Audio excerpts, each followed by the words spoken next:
Don't worry, we're back. We're here. I'm on time. Been here the whole time. Been here the whole time. Swear. Been here the whole time. Oh no. Welcome back to Mad King, everybody. Hello. Hi. For the third week. For the third week in a row, Fucking killing it. fucking, we're doing something. Fucking grade A goddamn professionals. Where'd we leave off last time, guys? A parlay. There is, negotiations just about to begin. Sir Quark has arrived, the messenger for the Fighting Third Engineers. Who is the guy that we...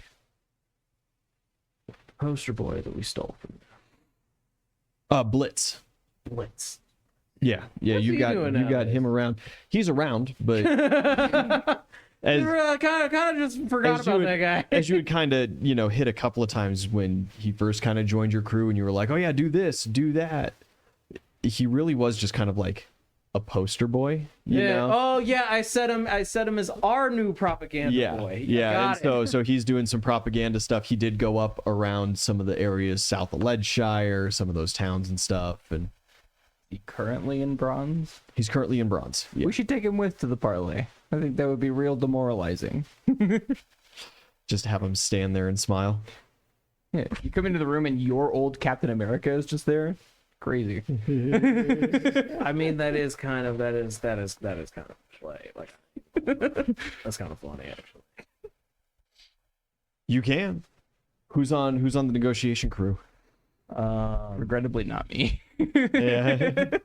Quark's got a small retinue of people, but they don't seem they just seem kind of I mean, if you want me there, I'll be there. official looking. No, you have Muscle in the room, you know? because you have other things you're trying to do. It'll be me, Raymond. What's the diplomacy kid's name? Bryson. Bryson, Yeah. I don't know what exactly he can do, but like he'll fucking he be can there. buff you on rolls is really his Cool. Cool. that's his whole thing. Yeah, maybe I just convince these guys just to fuck off. Like, hey, I know y'all have traveled all this way, but What if you just turned around and went home? hear me out. What if we just Well, if they turned around, they wouldn't go home. They'd be going back to the south. to well, the yeah, southern border. like you guys got some unfinished shit to do down there, anyways. Like, why are you here? Go check out these suddenly not so dangerous Feywoods, you know? Yeah. So yes, me, Bryson, Raymond.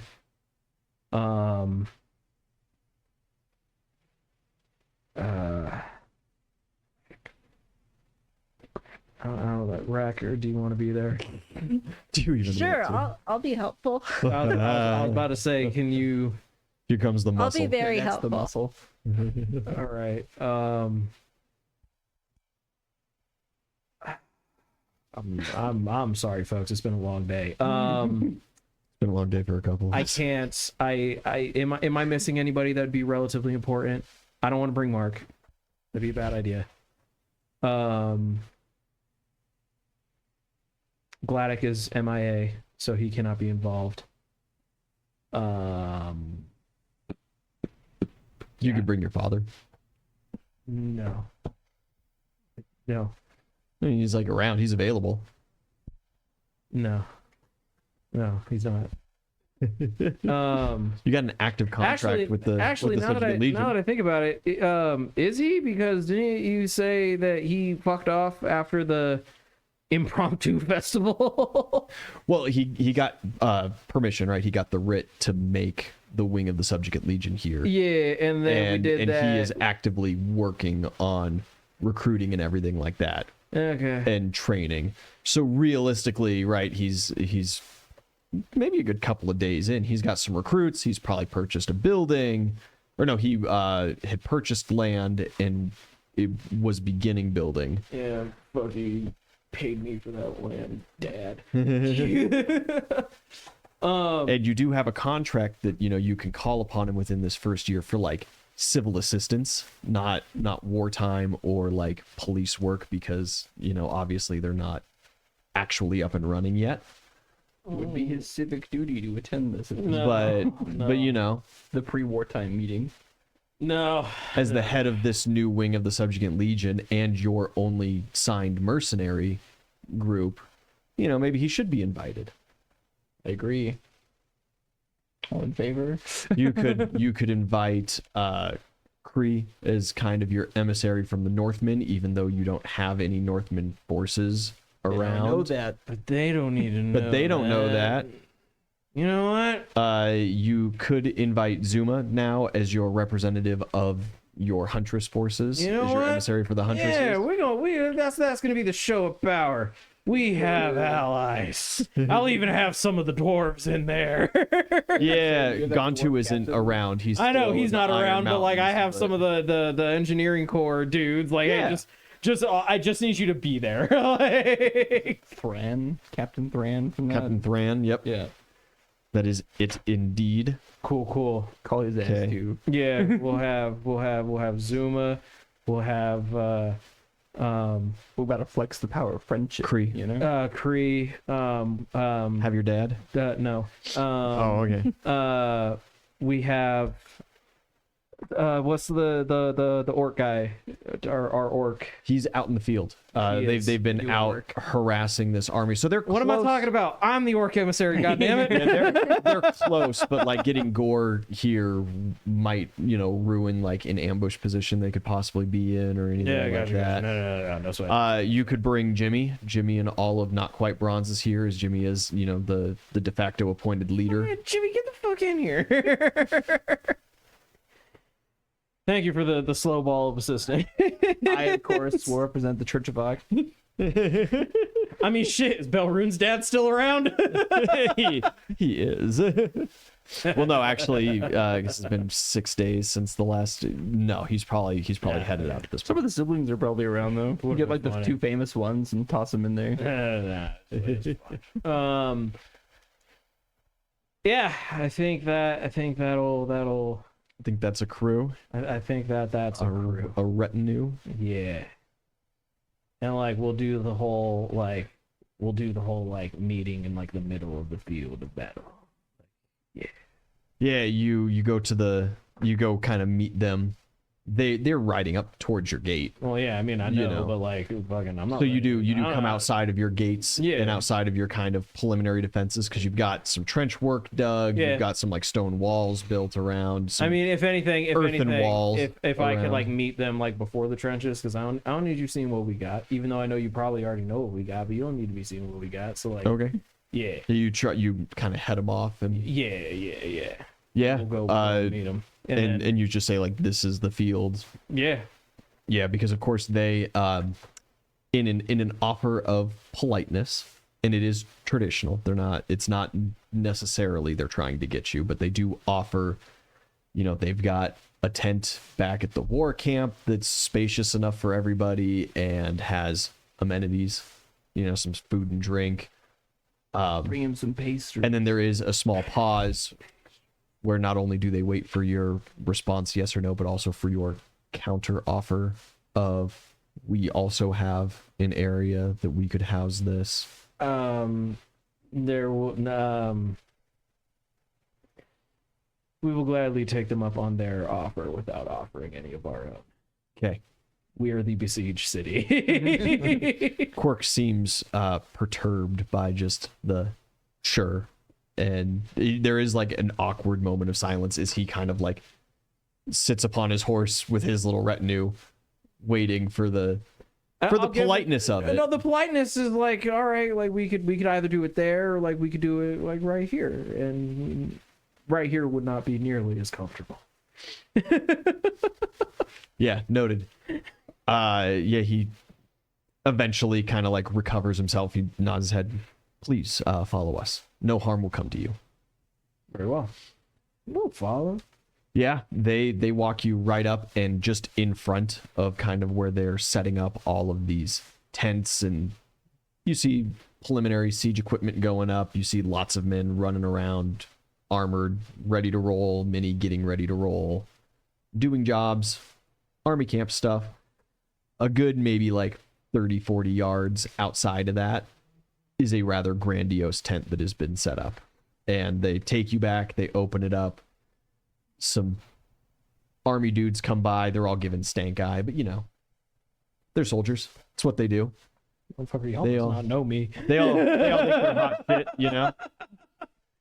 Motherfucker. But they come by with, you know, some Apparently my keys. fame score is too low because y'all. Oh, they motherfuckers- know who you are, but you know.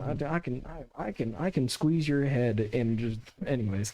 All right, cool beans. Yeah. Yeah, you come by with some cheese, some bread, some cured meats and stuff.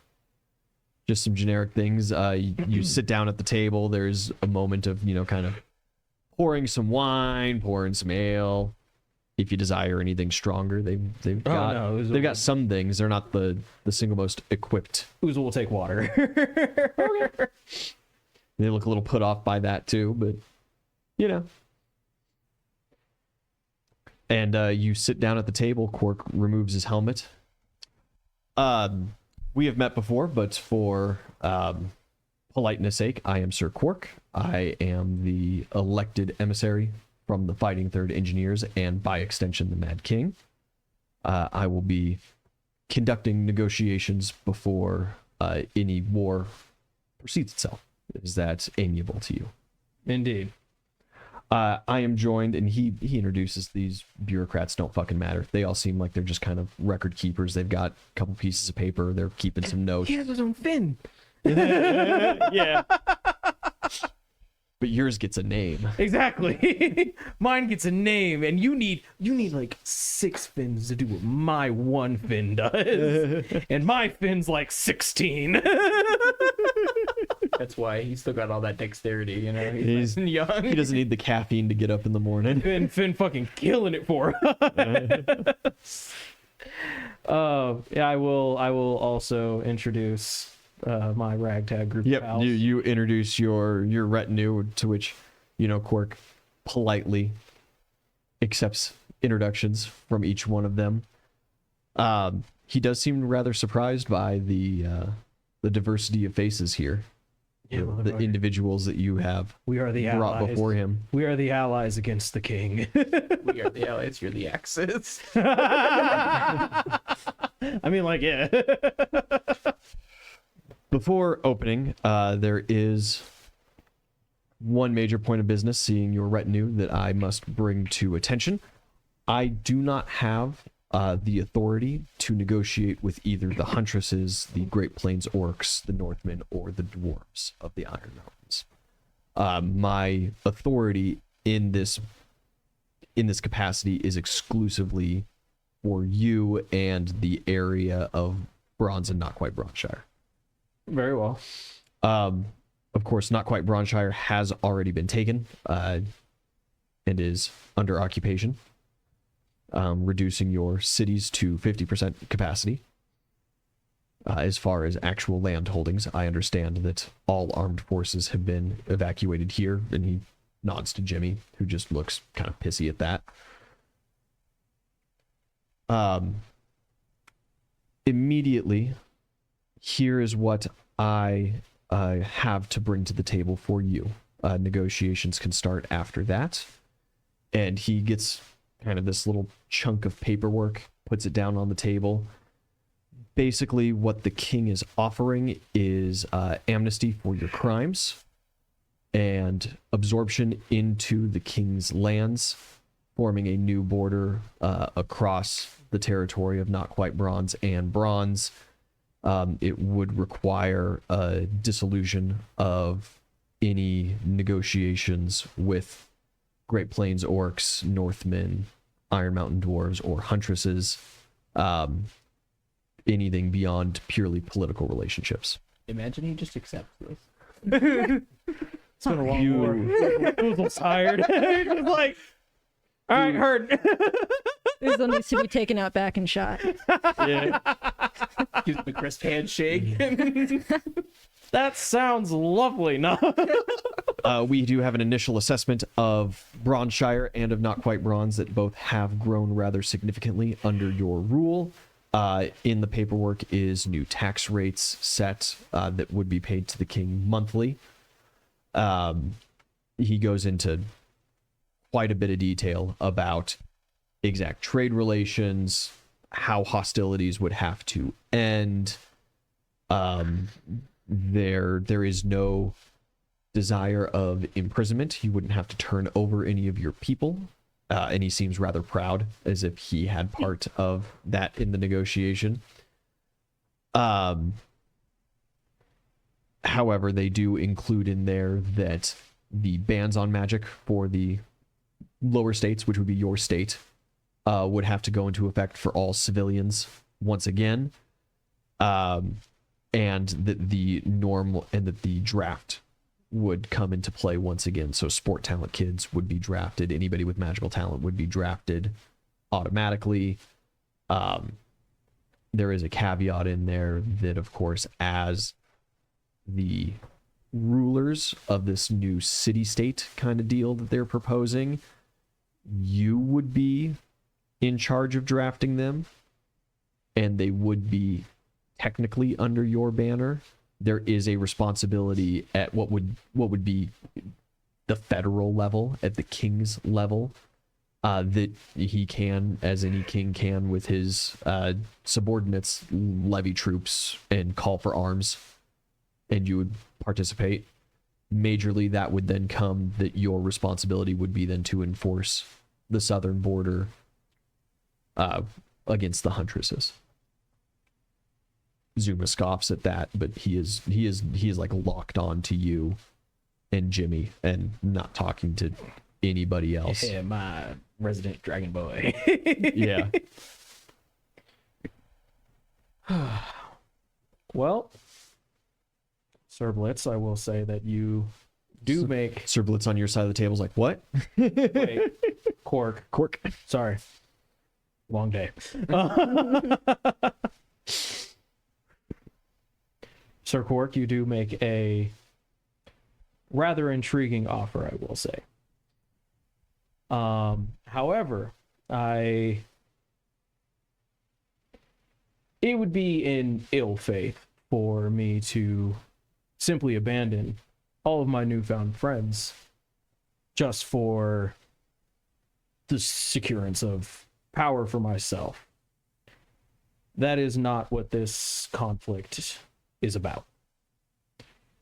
This conflict began once me and my group learned of the horrible things that the king was doing to these sport talent children, mind you, with these supposed drafts and or being butchered and turned into the monstrosities that your king seems so fond of. So, unfortunately, I am going to have to decline. Is there a version of this contract that you would sign?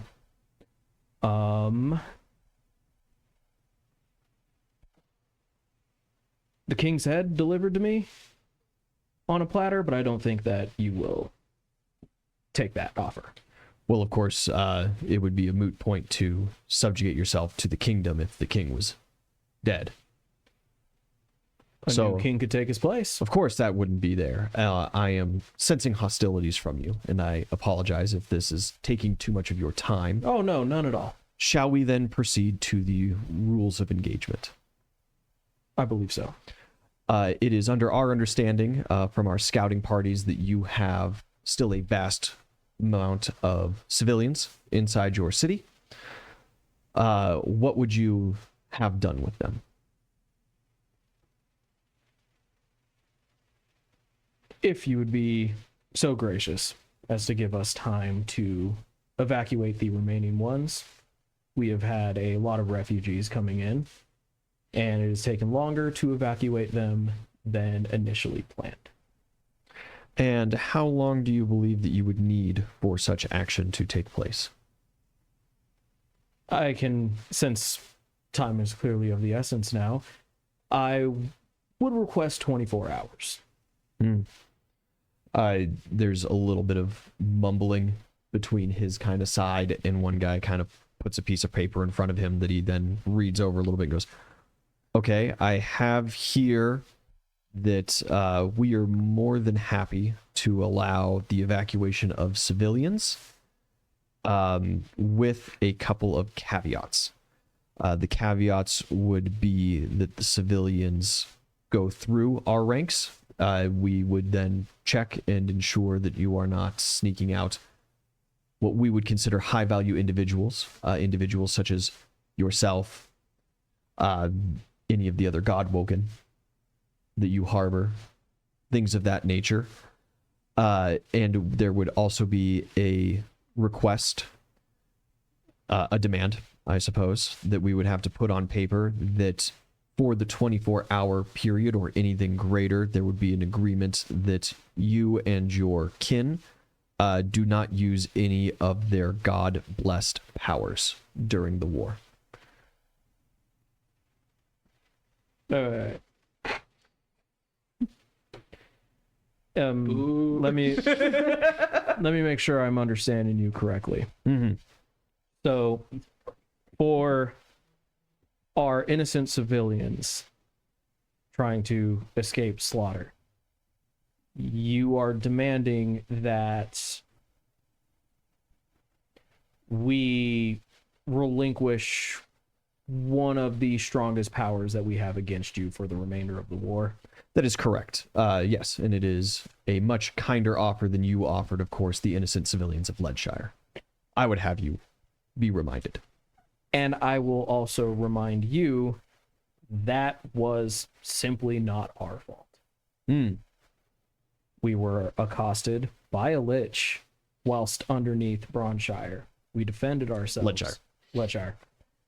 We defended ourselves, and unfortunately, by doing so, that led to the destruction of the town. We are not here to argue, of course, the past. This is the contract that I am entitled to, or that I am empowered to provide to you. And he slides a separate piece of paper over that outlines exactly that.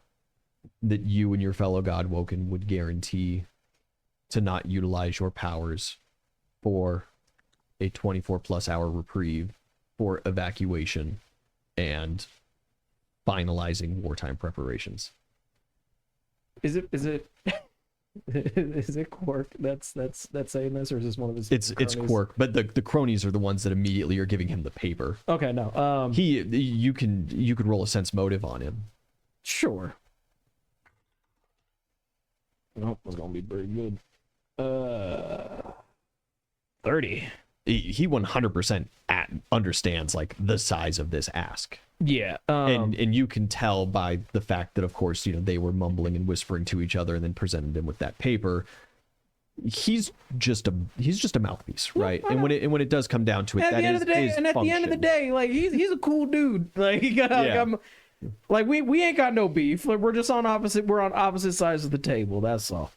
For instead amnesty for civilians, they're not going to be held as traitors after this. See, exactly. And here's my thing is at the end of the day, at least for me, these are not acceptable terms, right? Because not only the whole powers thing, but also I am not gonna trust you guys to not snatch up every civilian that's coming through here, because the vast majority of these civilians are families with sport talents, right? So yeah, there ain't no all right. So I'm trying to think of I'm very tired. I'm trying to think of a more diplomatic way to tell him to go fuck himself. We'll just tell him that's not gonna work, and instead of letting them leave and trade for us not using our god powers, we just grab an amnesty and minimizing damage to civilian property, non-military buildings, and reinstating not targeting medics and corpse spading people because we kind of lost that after Leadshire. So he wouldn't listen to me when we were at Leadshire, and I was like, listen dog, this is what happened, and he was like, no, and I'm like, okay. And then just see what he wants for that. Okay, yeah, thank you. So unfortunately these terms are quite unacceptable. the civilians that would be moving through your ranks are indeed, vast majority of them will have sport talents, and I cannot trust, given your kingdom's earnesty for this draft, that they will be able to pass safely. Furthermore, I cannot agree to relinquish our strongest weapon against the king. So I would like to propose a counteroffer.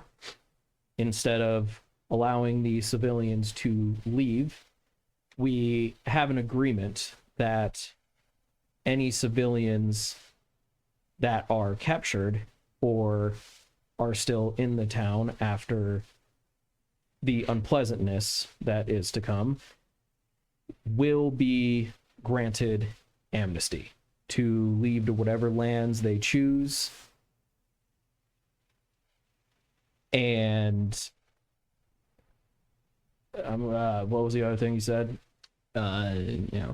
Mitigating damage to civilian structures. Mitigating damage, if possible, to civilian structures, as many of our civilians do not have much, and it would be terrible for them to lose everything that they own.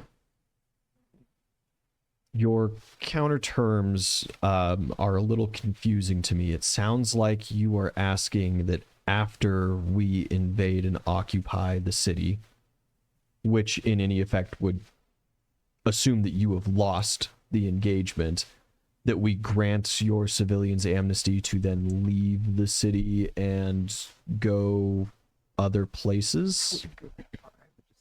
They're not treated as traitors to the crown. You don't have to specify can't leave, but just like, I don't want these people hung on the street. I guess I would just sided with us. I would be confused as to good caveat. All right, yeah. where they would go or what they would do. It is also, though not unheard of, rather strange to counteroffer a pre-wartime agreement upon your defeat. And that they're not targeted in the The entire reason for this war is to protect the civilians. So my counter offer is I would just like my people to not be treated as traitors. They fled for their own safety. If the totality of your participation in this battle, possibly many battles, possibly a very prolonged siege, is exclusively to protect your civilians, then why wouldn't you take the king's deal and join the kingdom, which already has amnesty for the civilians written into it, yourselves included in that? Because of the further implications of the king's deal, that essentially all that we have fought for will be for nothing.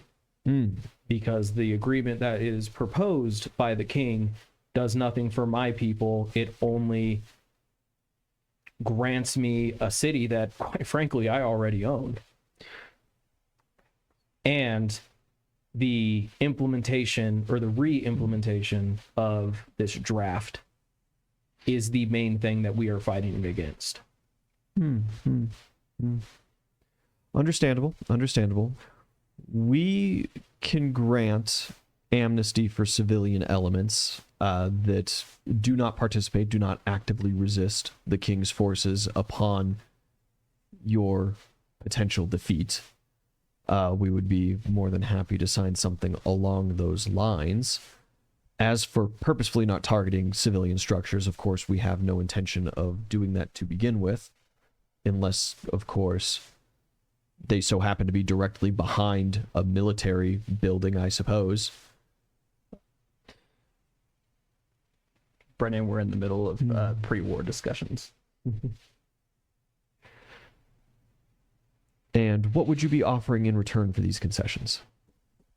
Well, I would need to know what your requests for the battle are, besides, of course, us not using our powers.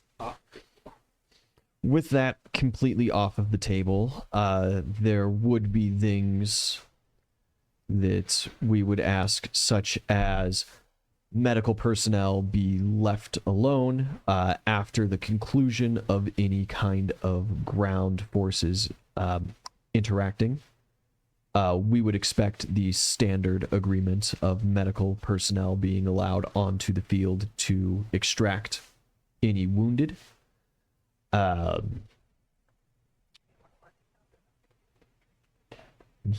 don't need to fucking know that. They might need to know that if he asks. No, Yeah, because if because if anything, then they start fighting the big fucking bone creature, and then that's one problem off our fucking plate.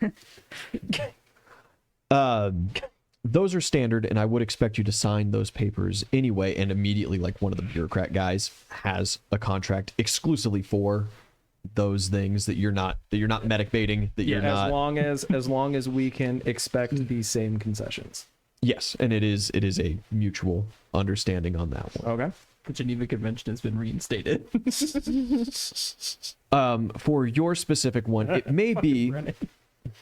One more rule: no dick twisting allowed. No punches below the belt, no hits to the back of the head. want a good clean fight. Want a good clean fight. Defend yourself at all times. It may be a moot point. However, the Fighting Third Engineers are strictly against the use of necromancy, and we would ask that any potential people that you have that utilize necromantic arts be restrained from the battle as well. That is quite easy. Okay. Yeah, a mutual no undead agreement is what they ask for in return for if you lose, your civilians will be safe. War cards are off. What kind of war? I will. What kind of war is this? Okay, I will look to my entourage to see if these are agreeable. Yeah, none of them seem to have any problem with that at all. All right, Raymond, do you have anything to add? No, Raymond doesn't have anything at this point to add. You've been doing more than good enough. Okay. Plus, those first couple of things are bog standards.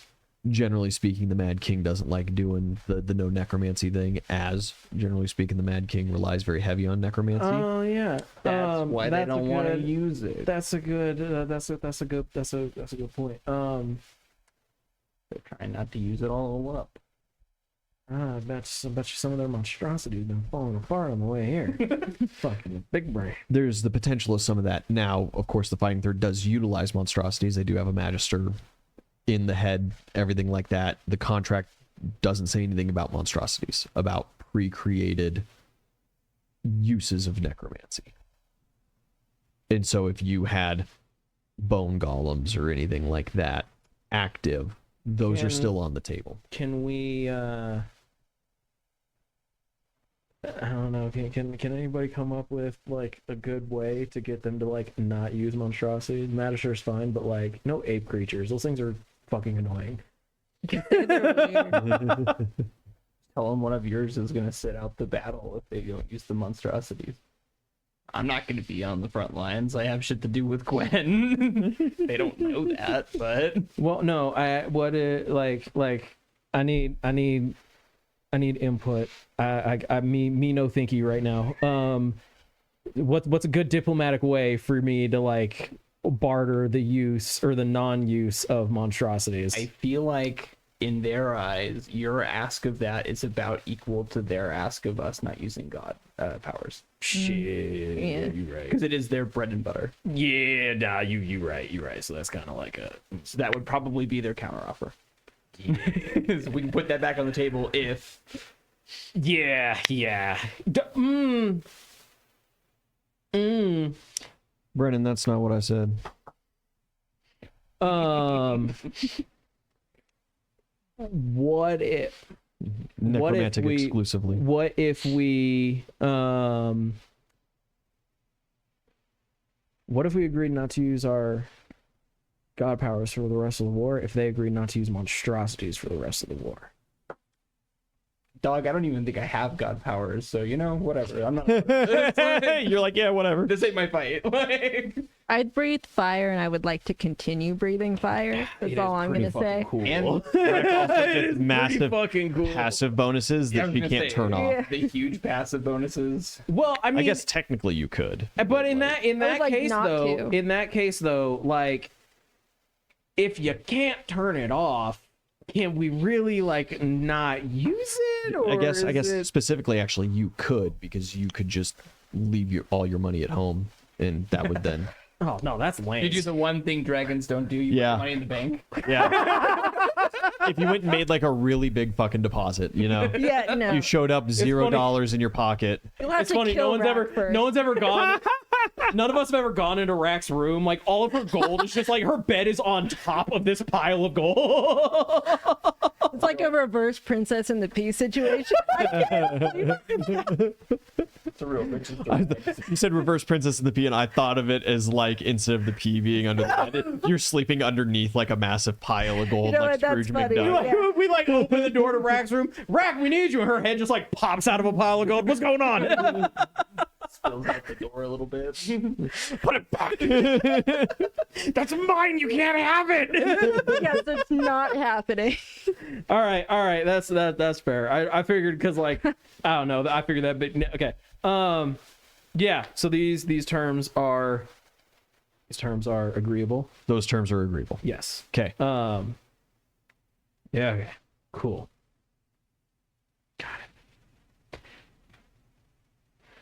There's a couple other things. There's some spells specific that they don't want utilized on the battlefield. Things like mass cloud kill, the kind of like war crimey spells. You don't have a wizard high enough level to cast any of those currently, but they don't know that.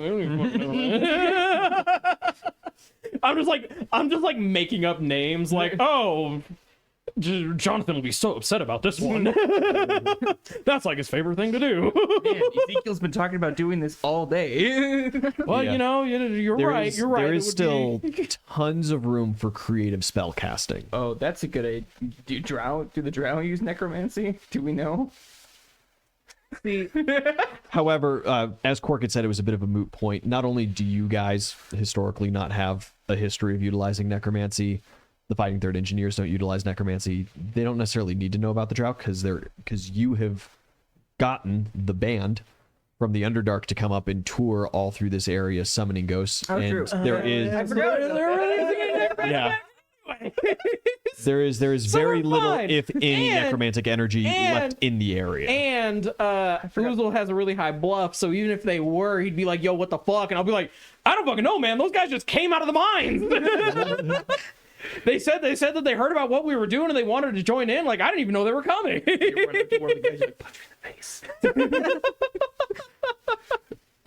Punch me in the face right fucking now. I need you to stab me.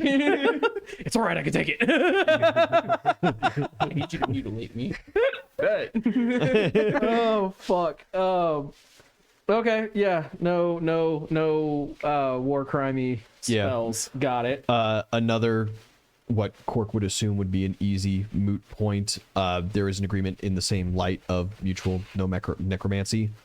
There is a mutual no utilization of demons or demonic powers. okay, I don't think we have anybody that does. Yeah. that. No, we're good on that. Yeah, you don't have no, a history of. I I can't. will- My lawyer. No, I will. I will point out. I will point out that there is like the moment where Oozle's like, "Nah, we're good on that." There might be some questions when Belrune is first spotted on the battlefield, but realistically, under any magical essay, you are not utilizing demonic powers, so Correct. you just look fucked up. I just look a little demonic. Yeah. He's like a little demonic, and he got a little crooked horn. Hopefully, in the thrill of combat, no one will notice. You know. Watch that saves your fucking life. You get pinned down by the one soldier with OCD, and he's just like. Just stalls for that 1 second you need to get that blade in there. Fucking stupid.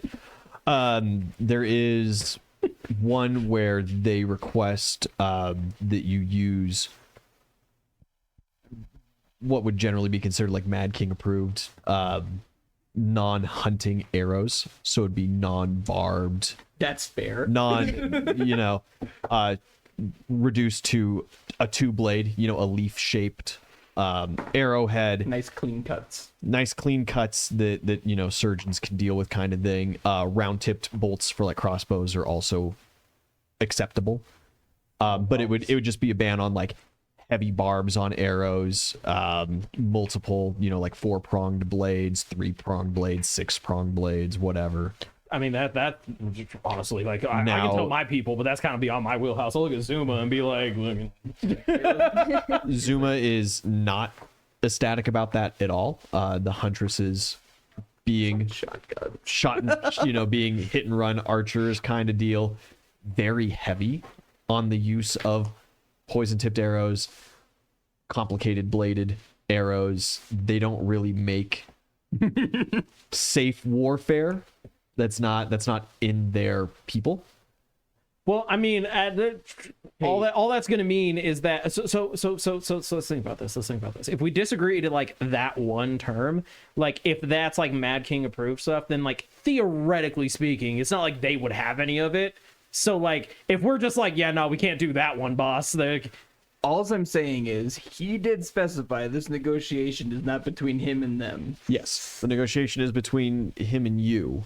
oh, you right. If you won't talk to my allies, I can agree that I will tell him. I will agree that Raymond my and Jimmy men- both, before you sign any paper, are like, hey boss, listen, like probably 60% of our archer forces are woodsmen and hunters, and like civilians that on the side are soldiers, and a lot of them and whereas like your wartime reserves that you've been cranking out are Mad King safe because they were Mad King expats that are making them, and so they're making what they're used to for war arrows.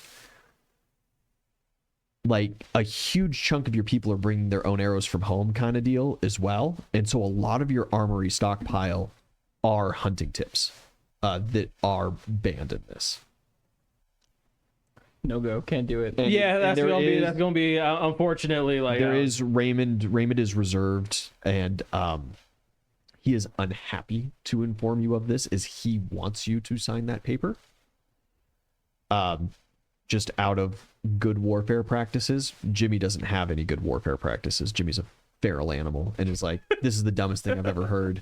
Let us lacerate them, Jimmy is PJ boy.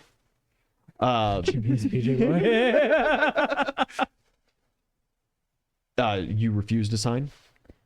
That's it's gonna have to be unfortunately. It's gonna unfortunately have to be a no go. Quirk. I will immediately just kinda express. I will express that like I would love to sign this. It's a logistics issue. like yeah, 100%. Like full transparency. Like it's a logistics issue. You could expect from your Bronshire forces stockpiles of arrows to be reduced by like 20-ish% by signing this. Tell you what. Jimmy's guys straight up like 100% of their armory for projectiles would be invalid under Okay, this. so like I'm gonna have a no. Yeah, they'd have to be putting on the training tips, the blunt tips, basically. No. Okay. I'm gonna have a little powwow because like, see that this is what negotiations. This is what negotiations is about. I'm gonna have a little powwow with like Raymond and Jimmy. Yeah. And be like, hey, like, give me a rough number, like. How many arrows will we need to replace them? Because if we straight up look at them and be like, hey, we'll sign this thing, but we're going to need X amount of arrows so that we can fight on like fair terms. And like, if he agrees, then he agrees. But like, cause like, but if not, this seems like a reasonable enough offer. But again, it's a logistics issue. I mean, from the not quite bronze guys alone, you're looking at 1,500 arrows, something like that.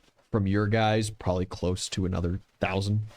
All right, cool. Yeah. So that'll be my counter proposal. And that doesn't count if during this, since you are not evacuating civilians, a very common thing to do in desperate times of siege then is to levy the peasants. A hefty amount of these peasants would be expected to own bows that they could potentially lend to you, and 100% of whatever they have are these hunting tips as well. that could be estimated anywhere from another 1,000 to another 10,000. And the Huntress's arrows. Of course, yeah, you're not negotiating for the Huntresses. So. They've already roundly rejected that if they've ever sat down for one of these negotiations in the first place. That's fine. Because again, he straight up said, like, I ain't talking to these people, I'm talking to you. So, like, They saw the tent and they were like, oh, that's the assassination tent. Yeah. there is the implication that he would be more than happy if Zuma signed one of these contracts as well. There are copies, but she's not going to. So. yeah, I mean, whatever.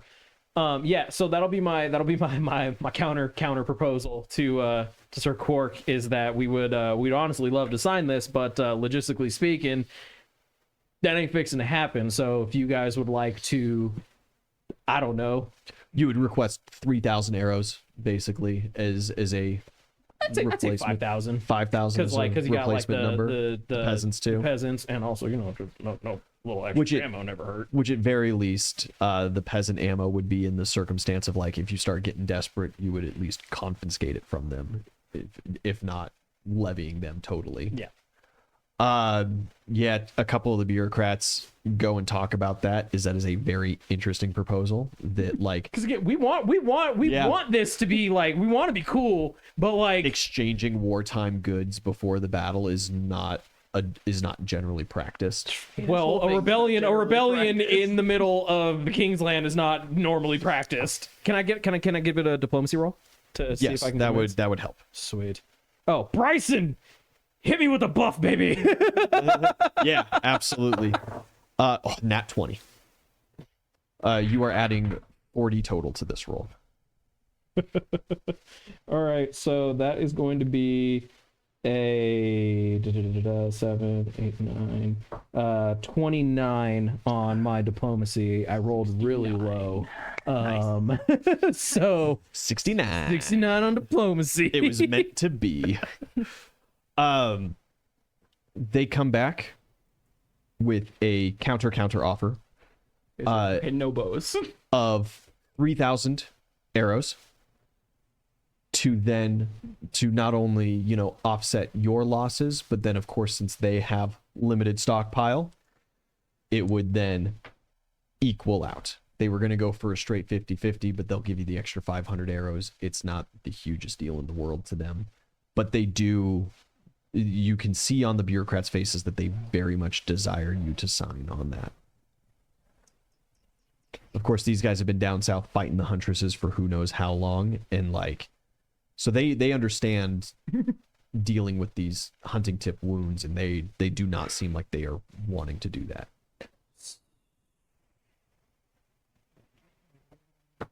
I'll look over to Raymond and Jimmy and give them like a They say, yeah, that at least covers your immediate stockpiles in that kind of replacement. In their agreement with that, they do say that as the cart takes it in, they are, as part of that, asking that the hunting arrows be put back onto the carts and shipped out. They're not going to take them. They'll send it north towards Leadshire or whatever bullshit. They'll go east back towards the Legion Wall or something like that. But the arrows will be removed from the battlefield in totality. Yeah, fuck it. all right. Because of course, in a siege, if you start running low on ammo, going back on your promises starts looking very tempting. I think we can agree to that. You sign? Yeah, I think we can agree to that. Okay. You sign on that one. What would be some other kind of sticking points for you guys?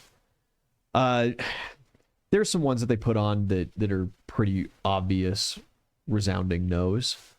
There's an offer, and Quark knows that you're not going to say yes to it, and there's no benefit to you through any of these. But they ask for things. They have separate pieces of paper that say, this siege is between you and the Mad King, and the Huntresses cannot be involved. The Great Plains Orcs cannot be involved. The Northmen, the Iron Mountain Dwarves cannot be involved. Upon you roundly rejecting that. I'll let Quark reject those ones for me. He'll like pull it Yeah. up and he'll start reading it, and I'll just look at him and be like, "Yeah, I thought so." To that, then there is the bring up of a request for you to enforce on the huntresses these previously agreed upon signants, as the huntresses are very well known for medic baiting, and the huntresses are very well known for utilizing barbed, multi-faced arrows. Well, unfortunately, Yeah, they're as all you people, as you have expressed at the start of this parlay, you would have to take that up with them individually. To which he looks over at Zuma and offers a parlay, which she roundly rejects. Give her like a little fist bump under the table. Atta girl. There is then kind of at the end of that, there's some other weird ones that he asks. He specifically asks for no use of dwarven armor. Since Okay, he but knows that you have some, you have a representative from the Iron Mountain Dwarves, but that would mean that your magical artillery. I'll agree to that wouldn't. if you agree no magic.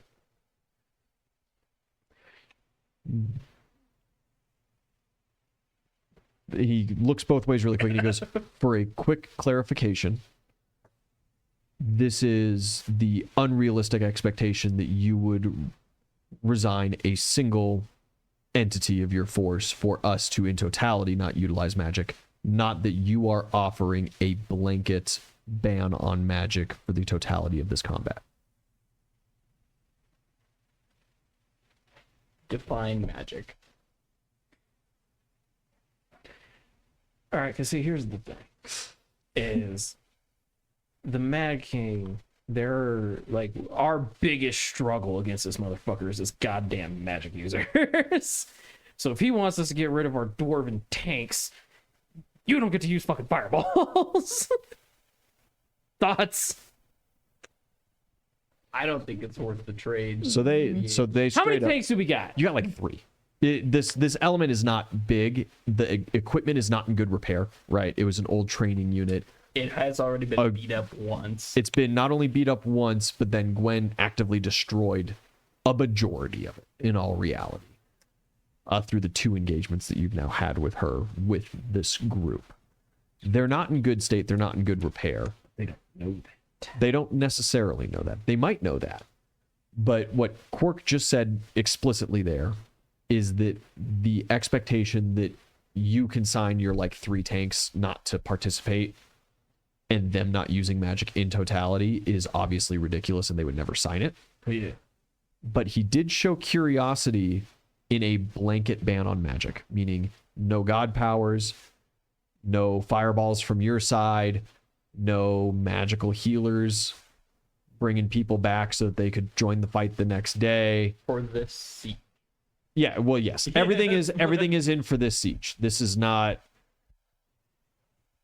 And obviously, of course, if you win this siege and are continuing through Mad King forces, who's going to come and enforce it, you know? No. Because like. These are gentlemen's agreements, realistically, that you're signing. Yeah, no, here. because if he's gonna sit here, nah, because like, even though we don't got a whole lot no of magic would inherently mean no monstrosities.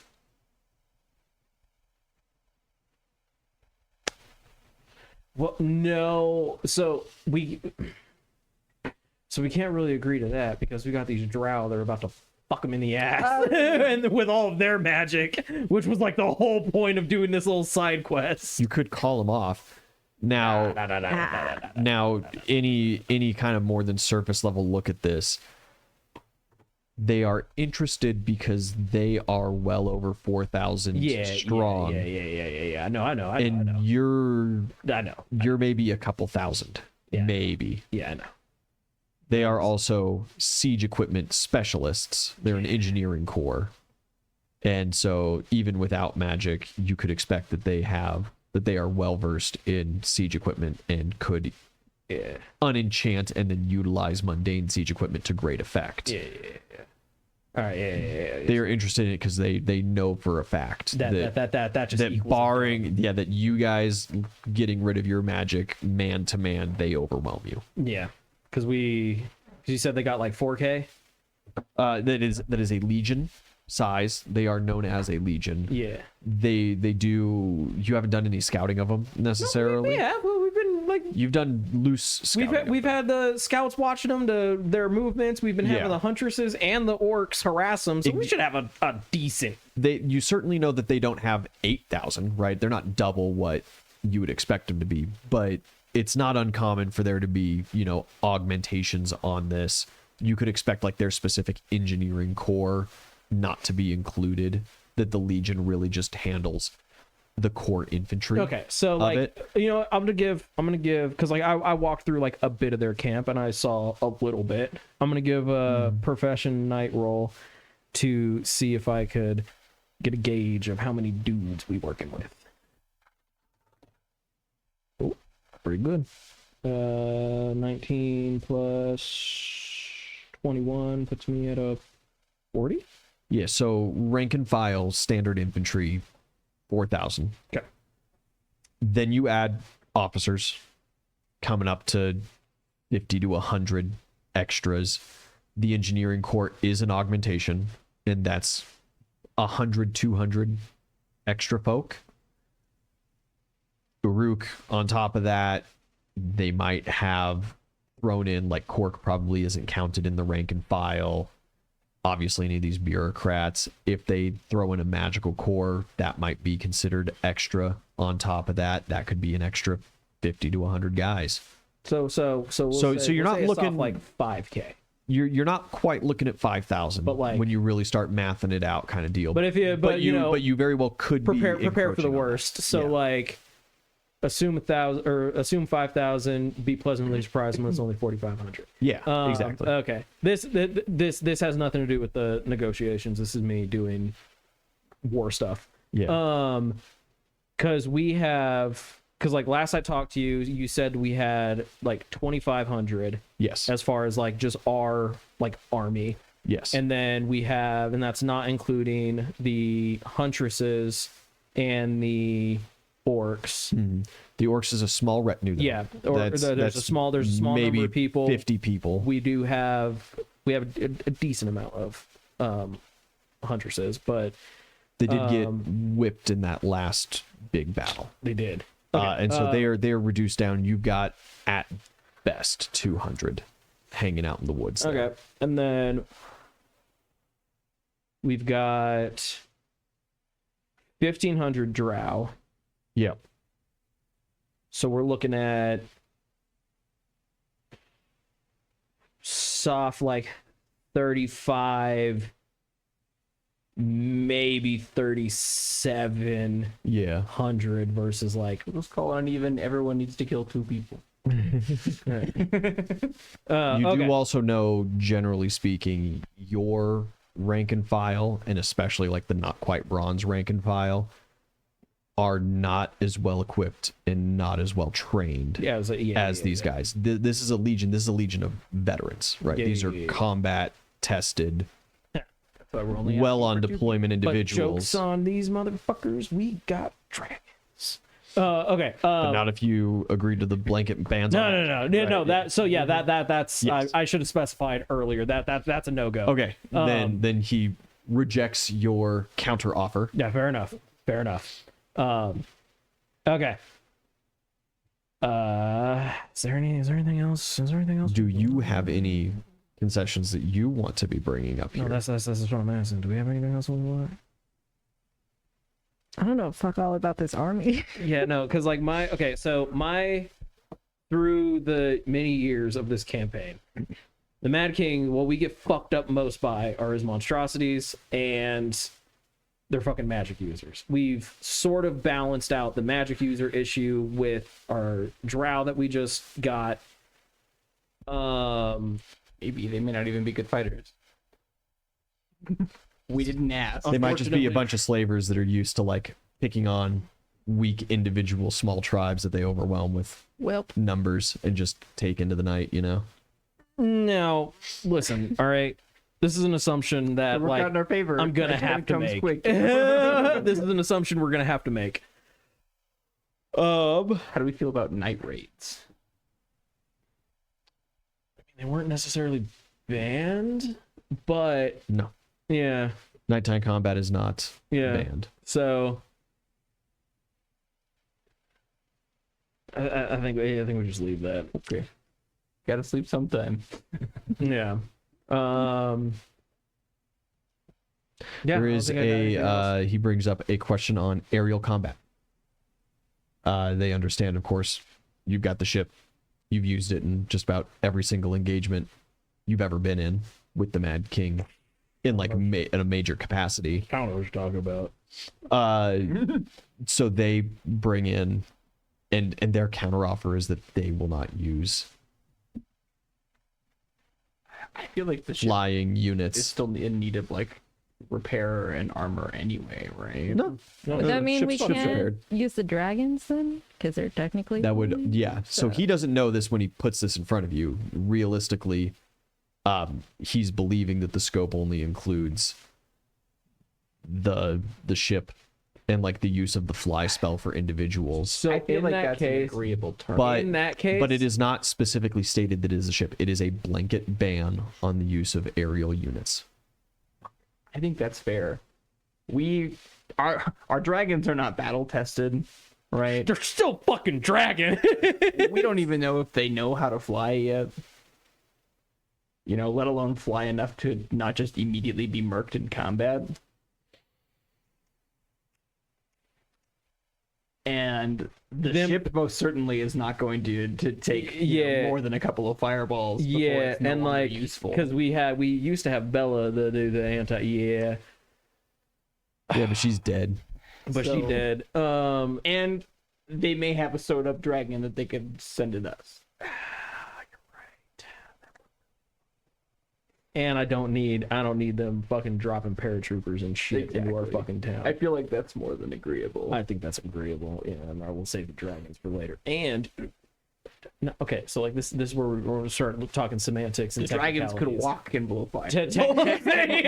Technicalities.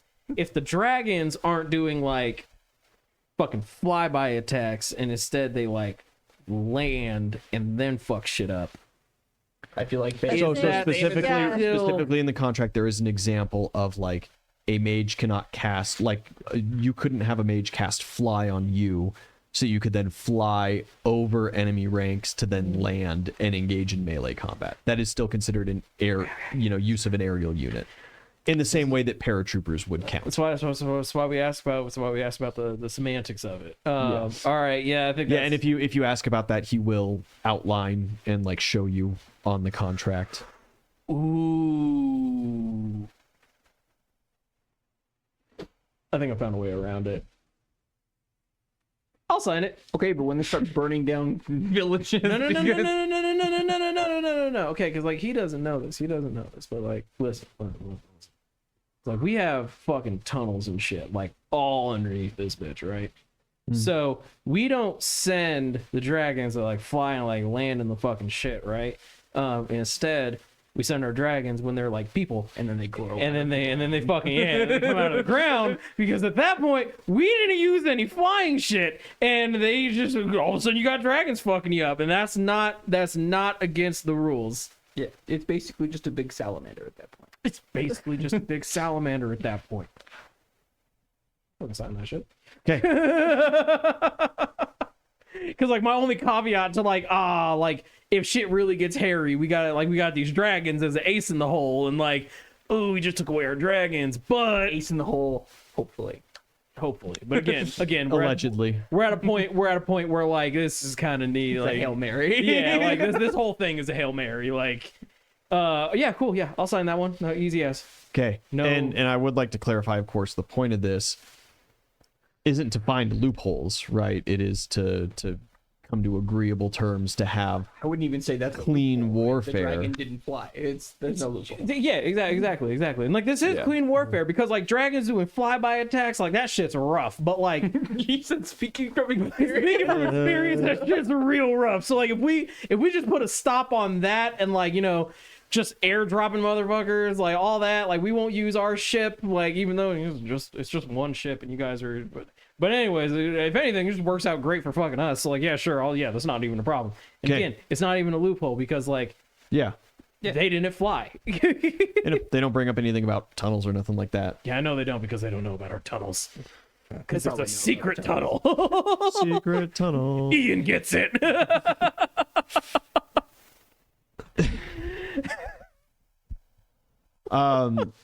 There is a last point that Quark would have. He kind of like sighs and hems and haws a little bit about it, but the bureaucrats kind of like push the paper to him. And he goes, okay.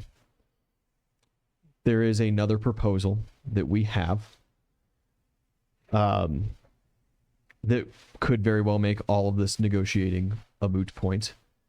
And he slides a piece of paper over to you. Magister Uruk has issued a challenge for single combat with you specifically. Winner takes all.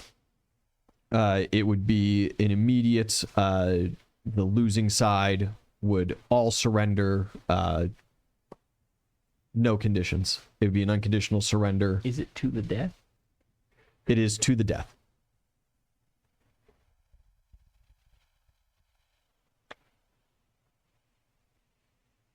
I don't think you could take him. I'm not gonna lie to you. That's the thing. I don't know enough about him.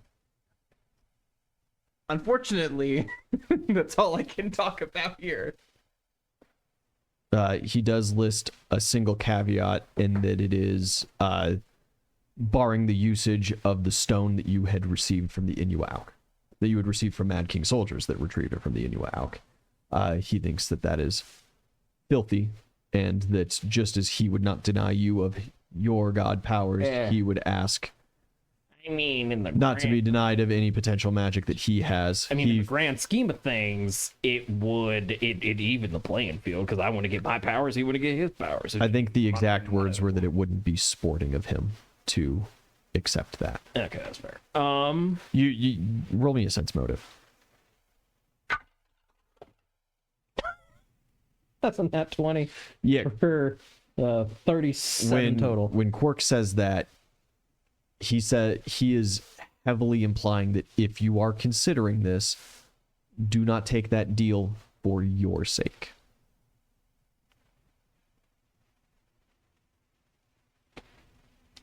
So Got it. he Got says, it. No. Do not use the anti-magic Got it. because you have god powers. Got it. You're gonna need him. And so like signing the contract as is, if you are interested, would be Can we put a pin in this one? I like that, Brennan. at any point through the siege, he says that he would love for that to stand. See, Brennan's Can you give me 44 7? No. Uza wouldn't take that. Uza wouldn't take that. He would take the 1v1 or nothing. Yeah, let's You're like my homies, your homies, the parking lot in Walmart. No. Bring your friends. Yeah, I'll ask to put a pin in that one, and I'll get an answer to them. Like, give me just like a couple hours. Oh, perfect. Yes. That's intriguing. If you need to go, this day is realistically you've parlayed. So for the most part, this day they're going to be doing their setup stuff. They assume you're going to be doing your setup stuff, but they're not going to. There's the general understanding that like while you're at this meeting, they're not going to be probing your territory. If Fight you, at dawn. it is generally understood that you were supposed to bring a retinue that you could then make those kind of decisions without any major delay. But if you need to go hit the sending stone outside the tent and I will not have this conversation. call your grandma or whatever. I will not have and this ask conversation permission. in front of you guys, but like, Yeah. I'll go back and like talk to my people, and we'll get back to you. If you need a private area, there is another tent that is set up. No, I appreciate the offer, but I have business to attend to before this. I really gotta hit the hour. Yeah, unconventional, but whatever. They're just. It honestly kind of seems like Quark's glad that he's able to do his job because you know for a fact the Huntresses don't parlay like this, and you know that the Orcs don't parlay like this. The Dwarves do and the Northmen do, but these guys have been down south this whole time. And so Quark's whole job has been almost moot until you guys showed up. So, you know, he gets to like work now. Yeah, okay. All right. So, if there is nothing further, I think we all will disperse for the day. And I need to make a phone call to Gwen. You call Gwen. Once we get back home. Yeah. Belrune, are you like first thing while this parlay is going on? Are you seeking Gwen? Yes, because you will need all the time possible. So like we set out, we have this little conversation. So you might call her and she's dead. Yeah. That's not Ursula's decision though. That's your decision. Are you? Or do you know? Like, if you could be like Joanne's Bakery. You smell those cherry tarts. Well, I mean, I stopped by the bakery anyway because I'm gonna go meet Gwen. I gotta bring some pastries. I know how this game works. You kidding? Yeah, I mean, I don't really have. You don't have any other prep to do, business. Like, yeah. You don't want to like seek out your siblings in town and be like, "Hey, things are gonna get bad. You should run." hell no, you best tell them motherfuckers to join I was in. gonna say I probably do like reconvene where they're all staying, which is at the fucking Babbling Baboon Yeah. because we still haven't renamed it. And see if anybody's still in town. All of them except for Joel. Yeah, well, Or I'm sorry, Steven. damn, Joel's here. He's not gonna be very helpful. Joel the librarian's also around. He can write down the history of all that's about to go down. Yeah. Yeah, I mean, a couple of them aren't going to be useful at all. Right. Zalta has already left. Okay. She left a couple of days ago. But, as far as like potentially useful people, Holly, your sister, your like actual sister, Yeah. is here. She is a healer. She is a trained traditional cleric. Sherry's around, the oldest, that doesn't necessarily like you so much because you were mean to Dad, and it seems like she's kind of come full circle to being at bat for him. That's okay. She's a low-level wizard. She's not anything special. Yeah.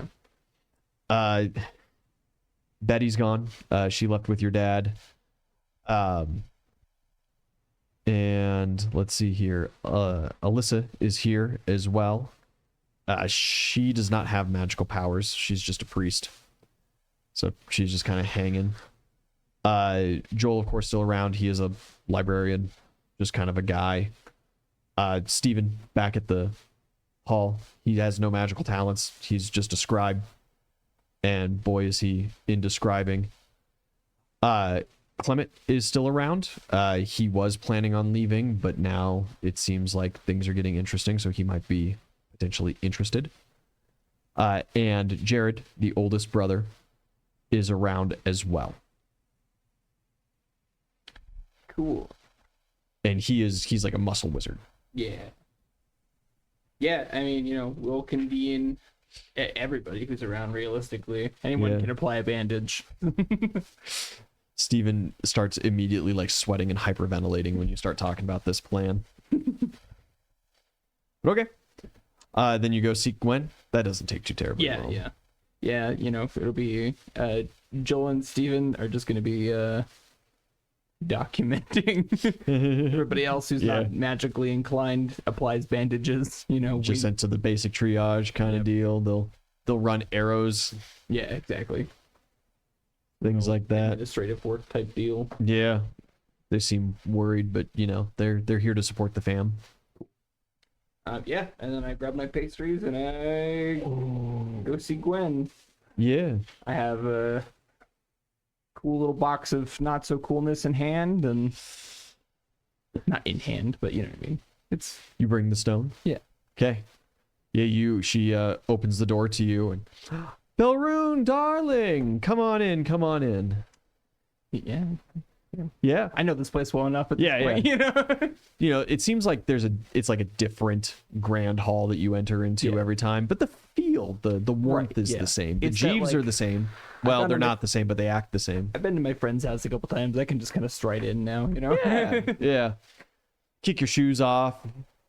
There's some snacks already out. You're just like, oh yeah, I know the drill. I dig an item out for Dora Jeeves to put on a coat rack. It's He is thankful for that. it's still just something. You bought his life for another day. Yeah, she sits down. So, army at the gates. Short on time. Are you planning on fulfilling our deal before, or do you plan on fighting through and seeing if you prevail? Well, Gwen, I'm gonna level with you. I think we're gonna do it anyway. We're gonna do it after, you know. The way I figure, either we win and then we get to go do our thing at the Standing Stone, or I die and you get the coin anyway and you get to go do it yourself. Well, I might have to take it from that brood if they figure out what's going on with it, but I shouldn't have too much trouble. What if we strike an accord about this coin, right? And we just put it in safekeeping. You know, we have like a Jeeves take it or something. Would you like for your Jeeves to take it? Yes, I that would be perfect. would hate to free another one. It just seems like a waste when there's already one out there. Yeah, we'll give it to our Jeeves. Dad Jeeves. Where would he be staying in this event? Because, of course, if you lose and they ransack the city, if they discover it on him, they just take it. Do you trust me enough to have me house it here? This is your conversation. I helped you in yours. You know what Marquis and Oozle would say is absolutely fucking not. Hear me out. The other option is I put Jeeves in the Wandering Dungeon pillow room and have to tell her where that is. So which do you prefer? All right. Because okay. I mean, I feel as if like there's somewhere out there another option that's better than both of those. We give Jeeves a beach episode. What is that? You send him out on like a ship? Okay, so let me make sure that I'm He hangs out in a kobold home. okay. Hold on. Let me You could stick him in the tunnels. okay. Let me make sure that I'm grasping everything. So Quite the walk. you're and also it's been ransacked and taken over by Mad King people anyway. Yeah. Not Quite is also currently under occupation since they had evacuated everybody. Exactly. And so that would also be self-defeating. So your plan is to try to convince her with this accord to let you try to do your Faraday cage thing, right? That's the hope. I think that your backup plan was that I just fight her. Yes. That was the backup plan. That was like plan C. This invasion just turns into a session of 2 1v1s, and I get to end the campaign slaughtering you guys with Rack imprisoned forever. Yeah. Yeah. It is what it is. You know? No, Surveyor's a pretty accomplished Earth Mage at this point. Y'all might Is be she? able to. Y'all might be able to, if you like hooked up with Shovel Knight. You might be able to tunnel your way on out of here. Tunnel Knight. New name. New NPC incoming. We have Shovel Knight and That's what Tunnel I'm Nut. saying, PJ. Copyright-free Boys, I just NPC stick Tunnel Nut. fucking Dad Jeeves into the Wandering Dungeon, and then of course I have to tell Gwen where the Wandering Dungeon is so that she can fetch him. That is the Wandering Dungeon that we're She's talking about right now. Yes. you got her good with May, so you can send Jeeves to May's workshop. He's gonna have a bad time. He might have a great time. He'll have a great time for the first day. Eh. Well, how long are you trying to keep him there? Hopefully the siege don't last that long. It's a siege. day? It could be weeks. You don't could think be the weeks. siege would last a day? It It could be years. Yeah, we could be at this. a minute. I will say that like if we hold out for years, that's a dub in my book. Motherfucker, we made you work for it. Yeah, it's better than just giving it to May, but then May has it. And then that creates a whole Does other May set know of what it issues. is? May's Boy, May would find May's a out. smart Okay. cookie dog. May is indeed a smart cookie. You ever Get pull it. out a steak in front of a dog? they don't have the concept of, oh yes, that is cow. They just know I want it. Got it. So if I don't know, motherfucker, if you want to let her hang on to it, because if you guys have this fucking accord again, by the end of whatever the fuck happens, it ain't finna be a problem. So like it don't matter. Like at the end of the day, it doesn't matter. Because either we win and you guys go if on she your has little to go beach and get it, we're episode. dead. Yeah, like if we win, you guys have your beach episode. If we don't win, she has it anyways. Your interdimensional beach episode. It doesn't Okay. fucking matter at this point. So I tell her where the wandering dungeon is. Easy. Or you just give her the fucking coin. What? No. Okay. Doesn't matter either way. Let Jeeves stay with her and he has the fucking coin. Okay. Because she don't need to know about another fucking ley line of power that... Oh, I guess that's her. I forget that's there. Yeah, that fucking is. I didn't forget. And as far as you know, currently the Mad King controls 0 ley lines of power. Exactly. Okay. Yeah. Yeah, Jeeves can have a sleepover. Dad Jeeves. That's Okay. what we've been calling him. Yeah, and you know, she does kind of offer. She understands, of course, that you're going to participate in this siege defense. But if you chose not to, you being more powerful than Jeeves, you know, she could very easily take it from Jeeves. She would have a harder time taking it from you. You could keep the coin and just stay here through the siege. Yeah, it's yet to be seen whether or not I'm going to be called upon to the front lines. I feel like Uzul really questions my ability for anything, really. Oh, darling, do you want to sit down for a minute? Do you need to talk about that? It's. I'm so sorry. He It's- fixed the guy's sport talent, and he still just dogs on you. And Ever since you Sits fixed to you. it, he's been nice to you. So, like, calm the fuck down. You did tell her that you had fixed it last session, Yes. right? Yeah.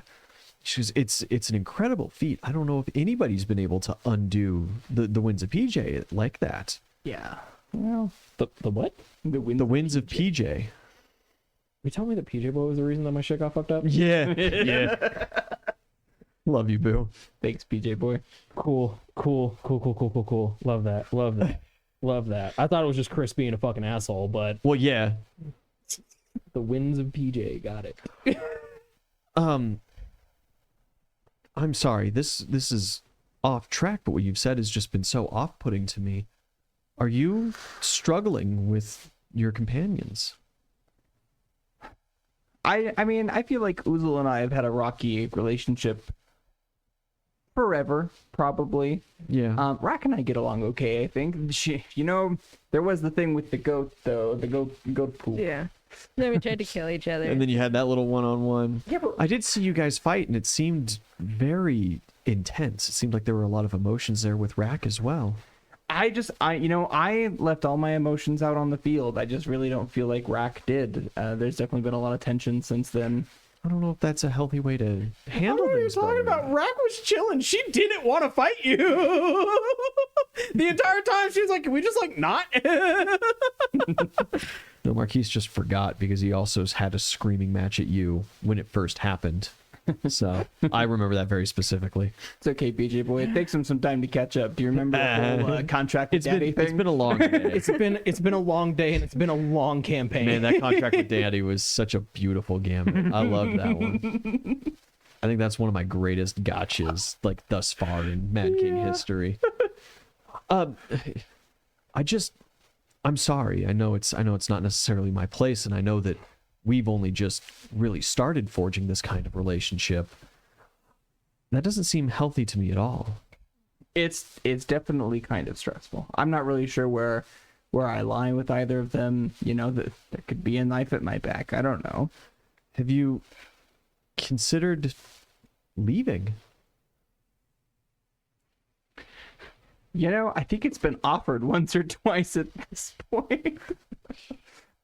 I don't know. I don't know if I could just excuse myself from the war, and if I leave, then it would have to be.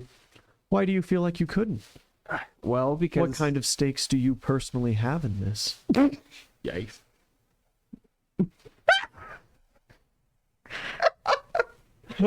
Jesus Christ. What a fucking line! Anyway. She's a beautiful woman. All I will say is remember what happened to the last one. Homie ain't never been the same. I don't know if I ever met him. I don't think so. Oh, fuck that. I was not ready for that one.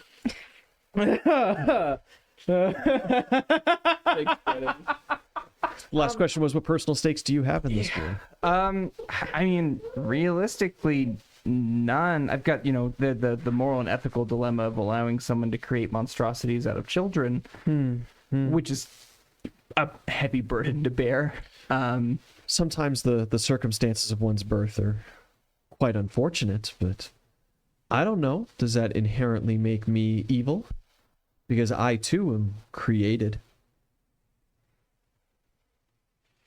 That's a loaded question, Gwen. Of course. It's not the whole you being created that like makes it bad. It's the fact that you kept doing it. Of course, your good friend May, that you have introduced to me and have been having me work with this whole time, is a literal demon and has taken both from you and Uzel for her own personal gain. But even then, she does seem to have an affinity for you guys.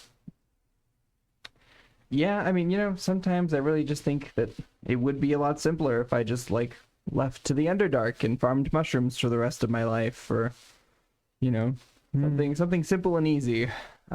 Is that what you would do? Do you believe that you would give up the magics and the adventure so easily? I don't know what other options there would be. I could not bring myself to be conscripted to anything under the Mad King. What about adjacent? You could come with me. We could convince May to join us. The three of us could charge up enough power to get this tower out of here, and barring any direct influence from the king on me personally, the two of you would be free.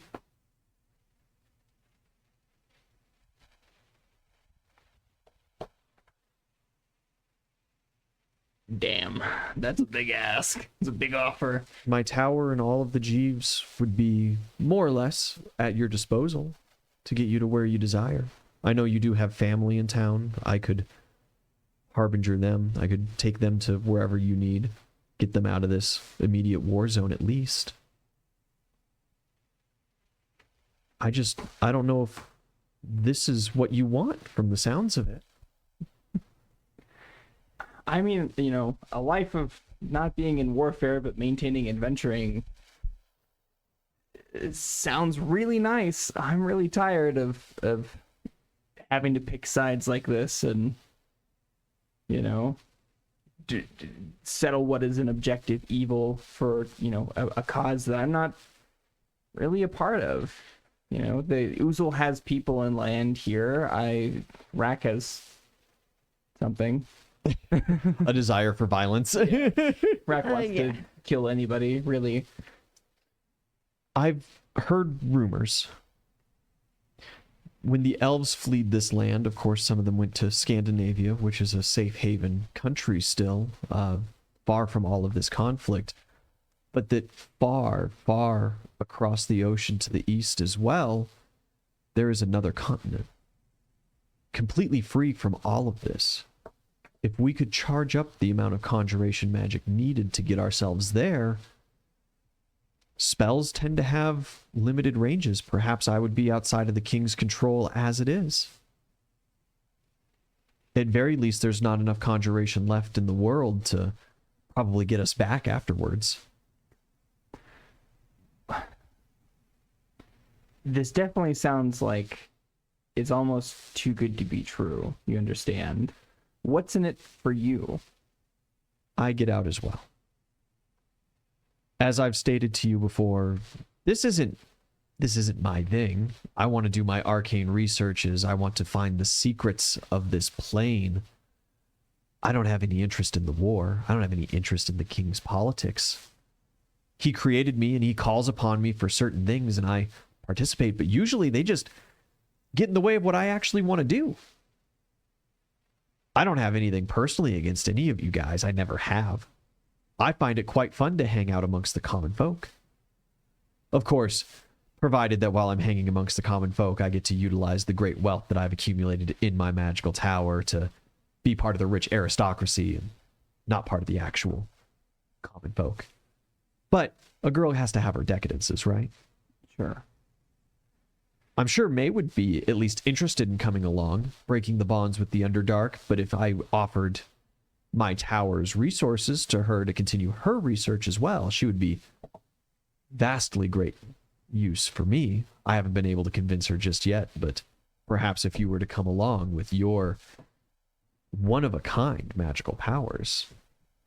And the promise of potentially a new world.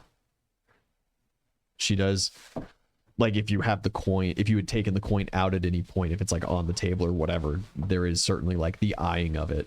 Yeah. Yeah, absolutely. And there is the obvious underlying tone of, if the chaos coin gets Gwen's tower to a whole nother universe, obviously the ties with the Mad King would be broken.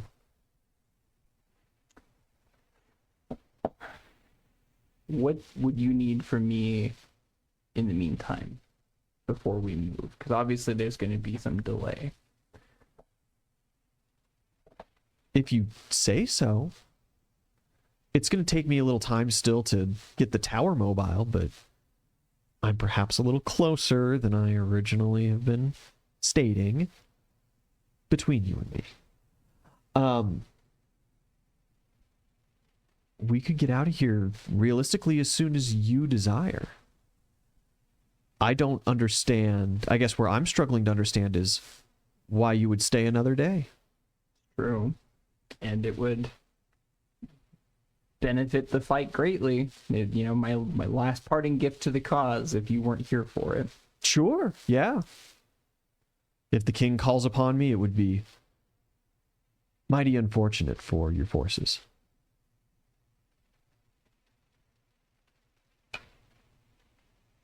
Okay.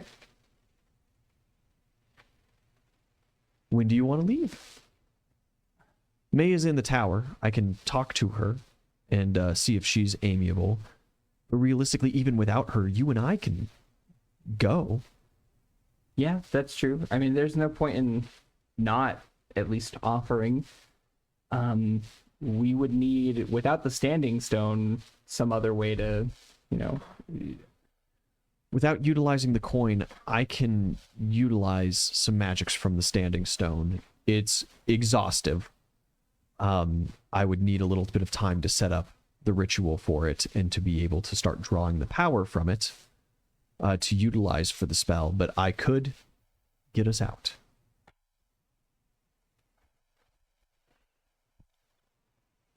Well, I do have a couple more tokens that maybe would help amplify that jump without using the named chaos coin. I do have 3 other god tokens. Yeah, do you disclose that then? Yeah. Well, that would probably get us much closer to doing it. Well, let's focus on getting out for now, and then if we can use the coin later to jump to a different realm, or at least get some kind of portal open. The new continent, and then potentially a new world. Yeah. If you wish, I could take the tokens and I will get working on it right now. Yeah, I give her 2 of the 3. Okay. Yeah, that should be fine. She can make do. She could make do with 0. It just would take longer. Yeah. First, let me go downstairs, talk to Gwen, or talk to May. That's my bad. Now I'm doing it. Who are you? Who are you? Wait, you're not Gwen? Let me have Jeeves prepare some quarters for you and show you to your new room. Okay. My quarters isn't room. He gave her tokens, and she's like, yeah, I was like, geez, like get you some quarters, and I was like, it's not a fair trade. I'm sorry. It's been that kind of night. It wasn't almost instantly. The turning back on the gods has been a long time in progress, to be fair. Yeah. And I am getting Gwen out of this fight if I do this. I certainly didn't expect this turn of events.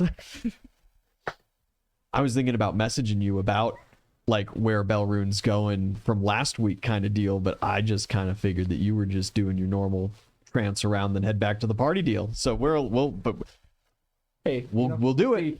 We'll do it to it. Got a coin to get back if all else fails. You got one coin to get back if all else fails. She says she calls for some Jesus and says to prepare a room.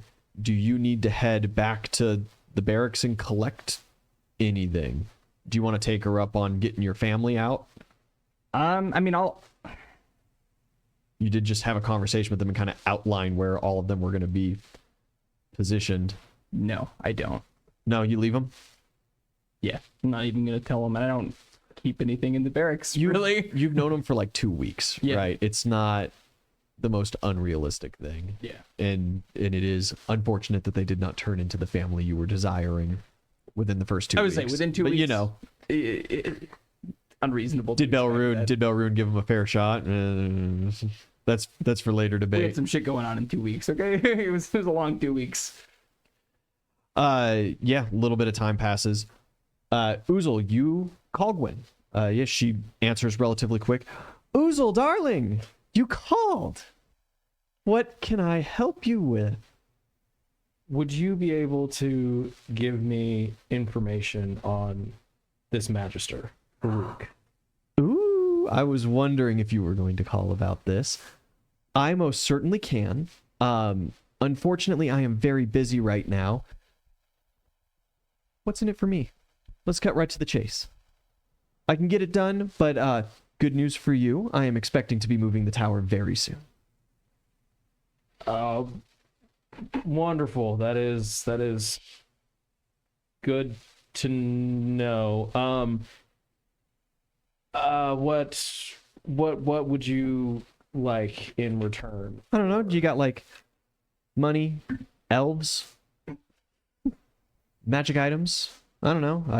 I got money. How much is it gonna take? I'm easy to work for. What do you want to know?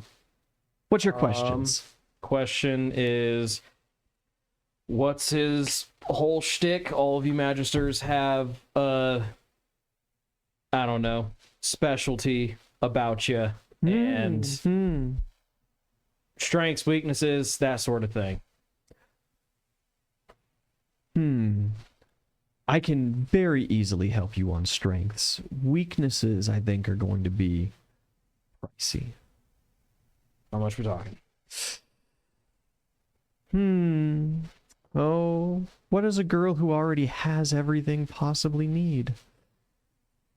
Are you sure the elves are off the table? Unfortunately, yes. What about 2 families, 8 total? No. Kids included. No, you we know? saved them from you. I'm not going to give them back. Well, not from me personally. That was from your cousin Chris. Yeah, and he's And if an I ass. knew that he was housing that many elven batteries, I would have filed a formal complaint with the government years ago. They're not batteries, they're people, but the elves are off the table. The potatoes, tomatoes, or whatever it is that you guys talk about with vegetables and fruits. Elves are off the table. What about that longsword of yours? Or that halberd that you carry on your back? What do you want my help? Or why? Well, it's just very rare. Very powerful transmutation magic in the halberd. It's interesting to me. I like it. Plus, it would look darling above a fireplace.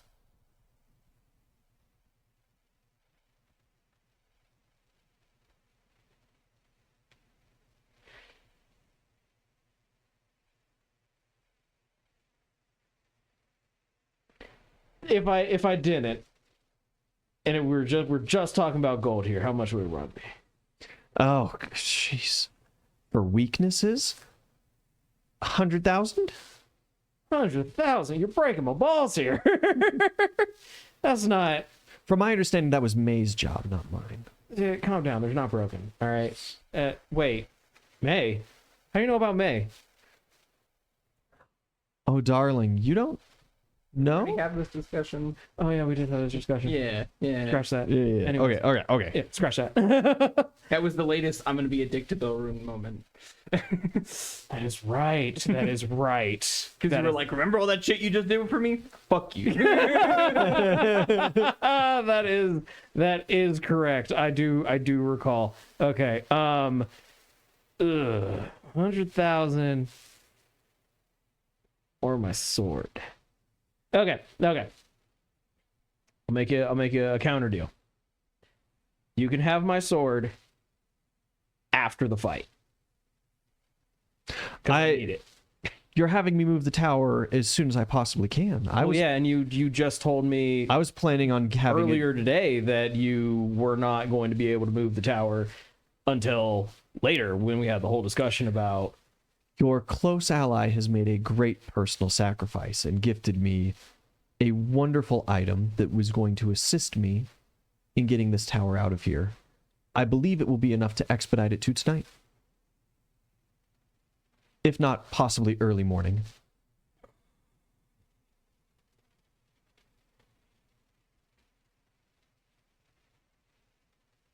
Girl's got to keep her secrets. okay. You will get it before you leave. I will meet up with you then, and we will discuss. But the whole like Then it will certainly be early morning at best that I can leave. But you know, okay. as Right. things are. If I give you my word that you can have the sword, will you tell me what I need to know right now? Oh, right now? No, absolutely not. I will meet you in person. We'll have our discussion. And you Oh, can come on, we hand over the I think the halberd actually. I've got a you said- I've got you a said- mantle that I'm thinking about that I've got in my you head. said sword, and you said sword, and then you moved on to halberd. The You can necromancy have the sword would be super cool, yes. You can have the sword. We'll meet up. Okay. But I need to know that information fucking now. Oh, the siege won't start till the morning. You'll be fine. No, because Unless you do something to, start the war early. Which you are wont to do. So maybe you do need the information now, but that's not really my concern, I suppose. I mean, at the end of the day, like having that is having a problem getting. All right, cool. We can meet up now. You give me your information, and I'll give you my sword. Okay. I can't meet up right now. Give me a couple of hours. Okay, fine. Do you want to meet at Joanne's? Sure. Your treat. Wonderful. And she hangs up. I love her. She's so cunty. Belrune, she comes back up relatively shortly. May has agreed. Wonderful news. You're right, Brennan, but like, I probably only got like one blast with this sword before it's just not useful anymore because no more necromancy. But the transmutation one, I still have that one, and I can still use that one every day. So far. That's the so far. Yeah, that's the idea. Yeah. Yeah, absolutely. She comes up, tells you that May's in. It's been maybe an hour. Sure. I have to go talk with Uzel. He is buying information on the current magister that is running the army out there, and it is going to be so much fun. Really disappointed that I'm going to miss it, actually, now that I'm starting to think about it. But as is life. And it's not like what we're going to go do is just as exciting. Right. In all reality. Exactly. Whole new things to see. Your room should be ready shortly. Jeeves will be down for you. Okay, he can't know ahead of time that I'm leaving. Understood. I will phrase it. He might be suspicious that you are involved, of course, as you've been kind of the emissary to me. Sure. He can know that I gave you, a Perfect. coin or whatever, but That's what I'll tell him. Ooh, this is just exciting. Things are heating up in life, and she scurries out the front. fucking Charlie Chaplin's out the door. Yeah, no, she is loving this. Sweet. It is not too long before Jeeves comes down, gets you, and shows you to your room. It's very luxurious quarters, king-sized bed. Not even just for a halfling, right? King-sized bed. This is the ocean for me. It's gonna take Yeah. minutes to get out of this bed. You've got a walk-in closet. You've got a couple wardrobes around, big standing mirrors. The bed's one of those like classic Renaissance style, you know, big posts on the side, big drapey, all kinds of bullshit canopy going on. Fuck yeah. Yeah. Big old beautiful rug on the floor. Yeah. You got a fireplace, magic. You don't have to feed it nothing, you know. It just goes. You can set the temperature. Thermostat on the wall. Yeah. Magic thermostat. Got a satellite. No dad to yell at you about not touching it. Not like he ever did in the first place. Damn. I was waiting for that joke. Someone was gonna make it. Cool. Yeah, I mean, you know, I dismiss Mr. Jeeves. I just kind of sit on the edge of the bed and kick my feet for a while. Yeah. I know, right? It's cozy. You're coming up on the end of day. You settle in your couple things. Multiple Jeeves are kind of at your disposal. There's other clothing around. If you want to expand your wardrobe, they're more than happy to kind of like go through things with you. Got a panel of Jeeves to pick my outfit. Yeah. It's all the gay Jeeves. The only ones I trust, you know. Don't tell me how it is. Yeah, no, you most likely just hang out in my room for the rest of the day. Yeah, no big deal. Oozle, you meet Gwen. Are you up to anything in particular after negotiations? Yeah, she's probably just arguing with Savea about, hey, don't do dumb shit on the battlefield. Stay safe. Yeah, and she's like sassily coming back like, well, I didn't even know I'd be allowed on the battlefield with the way you trying to lock me up in a tower. And then I say, see, I'm so permissive. Do not leave your battle buddy. She goes, you know, I've been training with Shovel Knight, and I've dug. Okay, a majority would be a lie, but I dug some of those tunnels underneath. Majority would be a lie. And I could be extremely useful on the front lines working the tunnels. Shovel Knight even said so. Yeah, Rack doesn't take her word on that. She would need to go to Shovel Knight and be like, did you say this shit? Shovel Knight would back her up, but he's woefully over positive about everything and everybody, right? Like, But the question is, how many conversations has Rack had with Shovel Knight? Does she know that he's like, yeah, that's true. or is she just like, yo, Sabea's dope?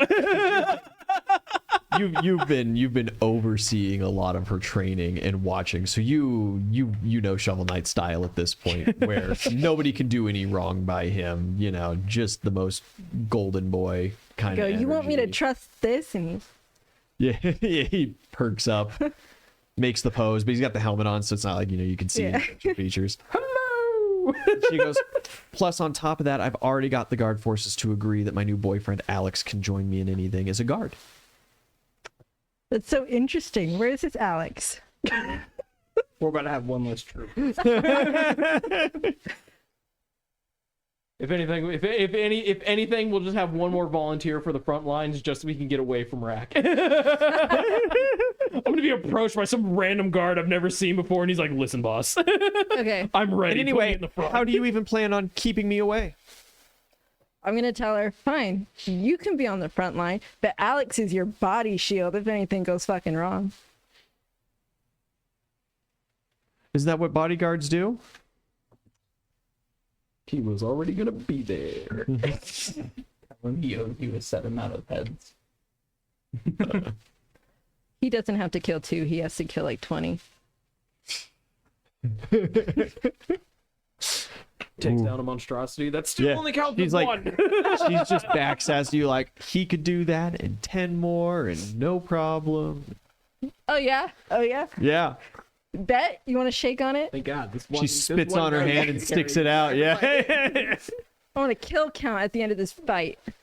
With proof, I need scalps. want my scalps. She pulls out a notebook and a pen and just like and sticks them in a pocket. So stupid. And that's my conversation. Yeah. Uzel, you meet up with Gwen. That I do. Cherry tart? Sure. Wonderful, wonderful. I've been stockpiling. Why would you? And she Anyway. orders two. Well, because I'm leaving soon and they're so good. Ever since the day that we agreed that I can't stay here, I've been buying up all excess from Joanne. And Joanne is just like ecstatic, like, you know. I'm glad you appreciate our accommodation so much. You have been honestly a very pleasant host. And before I go, I do want to honestly appreciate you for that. Well, it's because we allowed the furniture through. Your Furniture. I appreciate your appreciation. Times have been strenuous. Times of war are always strenuous, and it just seems the state of the world at this point. Very much so. But huh? Christ. The cannibalism with this group is insane. Don't know where it came from. This entire campaign is a constant I can't- demand to eat people. I can't tell if it started with Donald when feel he like- first ate somebody, or if it was or if it was from when the My Hero crew did the first bit of the My Villain That's where it Academia, started. and Gruesome started the cannibalism train, Yeah, like I don't and everybody know. just fucking rolled with it. But like it's been a constant trope. Just eat people and you will be rewarded. Huh? We're evolving into something wild, something feral.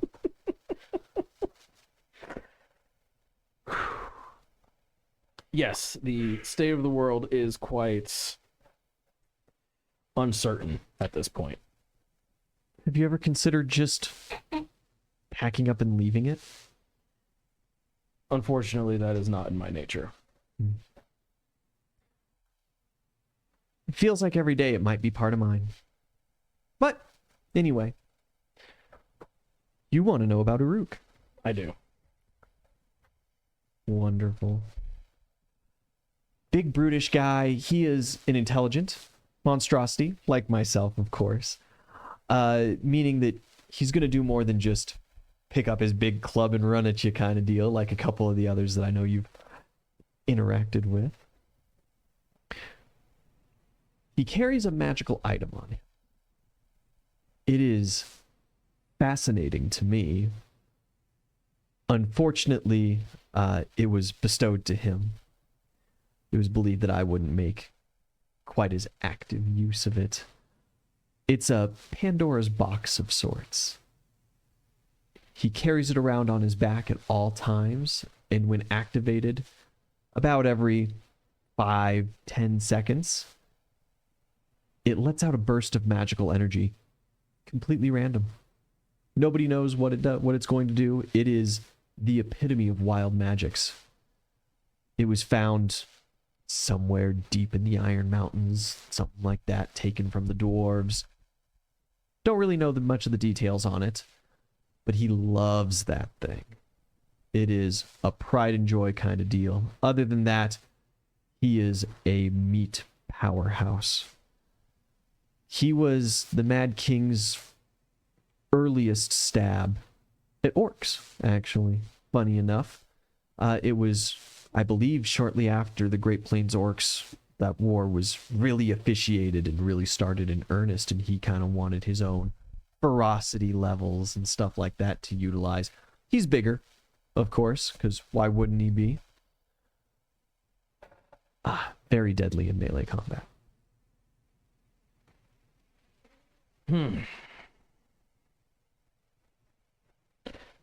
What weapons does he like using? a great club. Figures. Whereas, right, I did say he's not just going to charge at you swinging his club, but if you're like standing there, it is one of his favorite things to do. All right. And now to the actual transaction portion of this conversation. The weaknesses. The weaknesses. He is prideful and very much desires, I'm sure, in your negotiations. You went to negotiations? Of course. They always offer the fighting third, another one of his follies, honorable. Sticks to the laws, sticks to the contracts. I'm sure he offered you a one-on-one combat. I couldn't imagine he would have offered it to anybody else. He did. Did you accept? Remains to be seen. If you do, could you let me know? I might delay my leaving, if that's okay with you, to watch. Possibly. Wonderful. Wonderful. He wants things like that more than... There's nothing else that he wants more. Honorable to a fault with it. Any contracts that you signed will be upheld to the letter. If you betray those contracts, be warned, he does keep in his engineer's core stockpiles of magical atrocities, of which even I don't usually wish to unleash upon people. No, that is indeed terrifying. He is very strict about melee engagement when he personally is participating, and his Pandora's box doesn't seem to affect a very great range. If you were to get a giant ballista and put a bolt through his chest at half a mile, that sounds like a weakness to me. Like most monstrosities, of course, he is a magical creation. He is upholden to the king. He can be controlled remotely at any time. He can be directed personally to take things. Cutting magical ties like that, like with all of us monstrosities, might be an advantage to you. I have never seen him outside of the Mad King's influence, so I do not know what his personality might be like.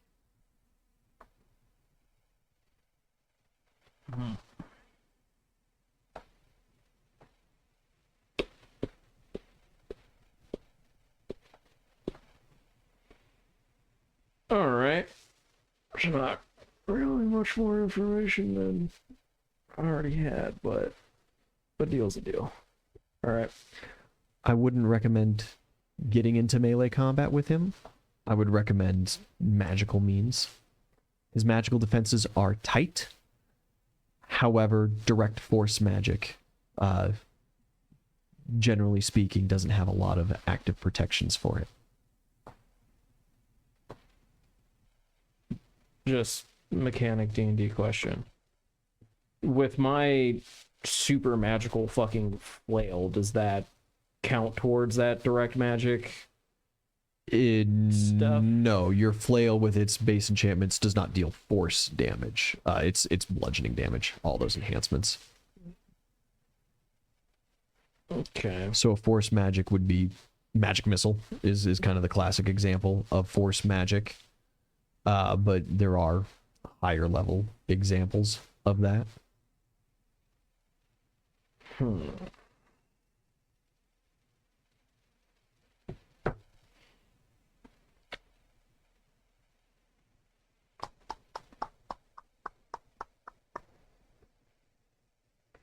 So I know that I don't got like the ranged magic to deal with them, but if I could expedite and get a weapon made, an Uruk killer, so to speak. An Uruk slaying arrow. No, Oozle, nah, no. I have to aim with that, and that's not Oozle stick. I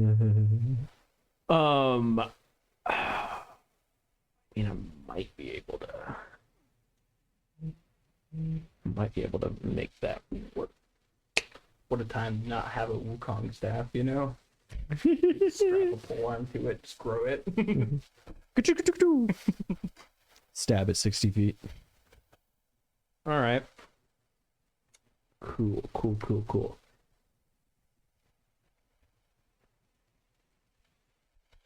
Is there any other question for you folks that know D&D a lot more than me?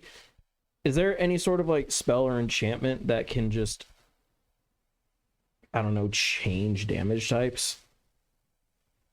Is that a thing? Not necessarily, no. No, you're looking at like I only really know of like feats that change like elements. Yeah, you can change elemental damage, but you can't like you can also put elemental damage or other kind of damages onto magic items with enchantments. But you can't just full change, like if you want to full change your flail to force damage, that's not really a thing. Figured out ask. All right. Well, that is, I guess. Got anything else for me? An Achilles heel, so to speak. Not necessarily. Honestly, us monstrosities are pretty tightly put together. Not to toot my own horn, but like, very good work, very solid. Can't even see the zipper. Do not rely on regular means of execution. If you get the chance, there is no carotid artery or jugular. His heart, that's not what you're going to find. Okay. I'm not sure to the specifics of his creation. I have 3.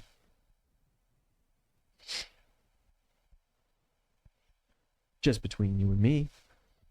But he's much bigger than me and could have many more. Okay.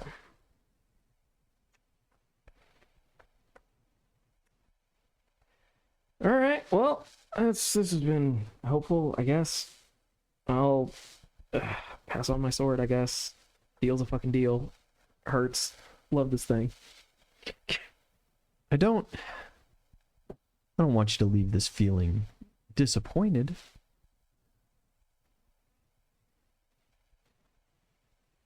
If you accept the 1v1, have your forces in play, ready to roll, there is a world where perhaps you and all your friends gank him when he's expecting honorable combat and away from his units, and that could isolate him out. You would have to win the rest of the fight very quickly, because it would not be long before the engineers start unleashing those hellish spells upon you. Personally, I wouldn't go for it. Yeah. If I was in your position, I would abandon all the mortals and leave. But you know, Yeah, that is definitely an option. that's just because you're chosen by the gods, you know? You and that group of, I don't know, there's what, 10 of you? You're the ones that are really important to your whole cause by the deities. But I've never had much interest in running an entire town. I've got enough to deal with Jeeves. You have a mini town that's just in your tower.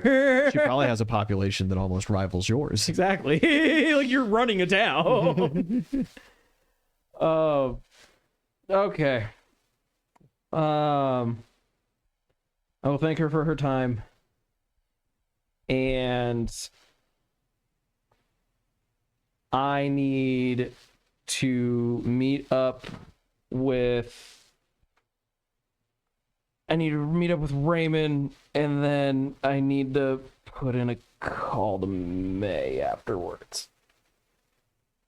Yeah, you call May. Well, first I want to have this meeting. First with Raymond. Okay.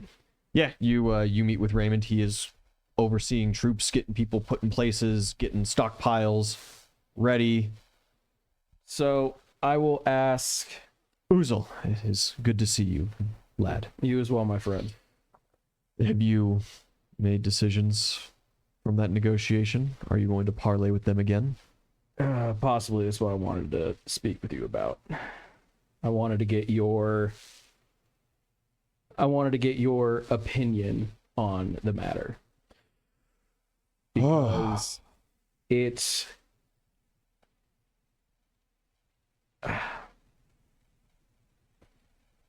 would save a lot of lives. It would save a lot of lives provided you win. Do you have the confidence? Is Achilles with you, lad? Actually, not him. No, that's why I'm here asking. Not him. He's But- my guy. Yeah. I know. But I do not want to make a rash decision. So I would like to confer with Wise. about this. And I will relay to him what has been shared to me by like Gwen about this guy, and He kind of sits there and he looks over. Perhaps my perspective is slightly different. I am an old man, Oozle. I, though the Fox of Iron I might be, do not have many of these left in my life, regardless of outcomes. Looking at our troops now, I am proud of each and every one of these men that we have. This is a daunting task for the forces that we have gathered. I'm aware. The Church of Ares has done a great job teaching a rather large group of irregulars, but they are not the rank and file phalanx style infantry that we truly require for a defense like this. Our walls, though more solid than this town has ever seen before, and our defense is more expansive than this area has ever known, are still wood and earthen. Our towers are short, in all reality, and without the use of transmutation, or without the use of conjuration magic to bring new supplies into the area, when they surround us, we will not last long with our stockpiles. It is early spring, and we had not been preparing for a siege until winter came.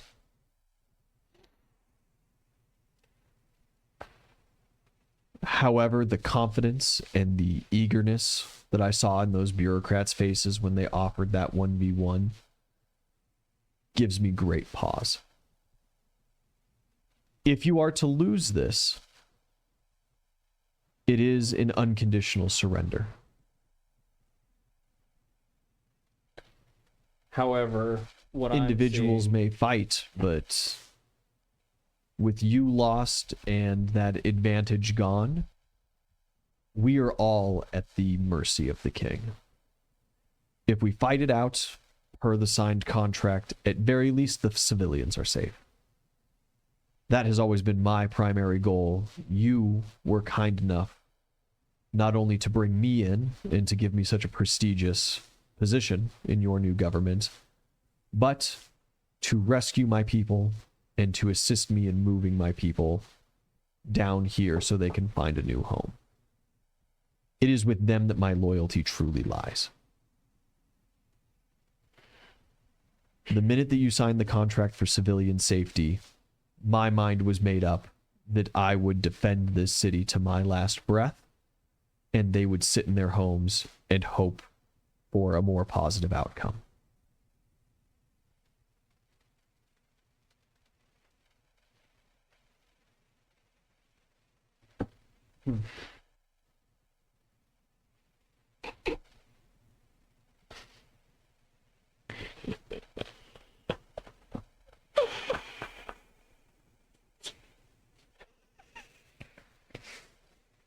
okay, but like,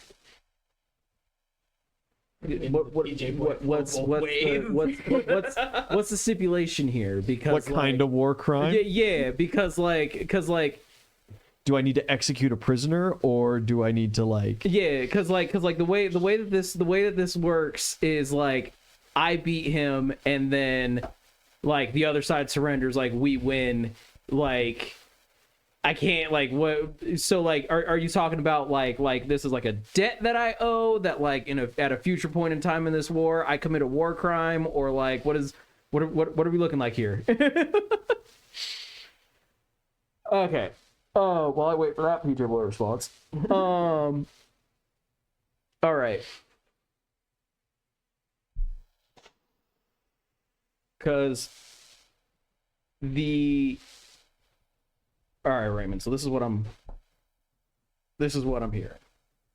Is in your experience, you do not think that we can win this fight. I think that it would be beyond hard fought. I do know that you have recently acquired us new allies, and having them at the flank tilts the scales. But if we do not make every decision correctly and swiftly, this can go downhill extremely fast for us. We did say you could call the 1v1 at like any point. Yes.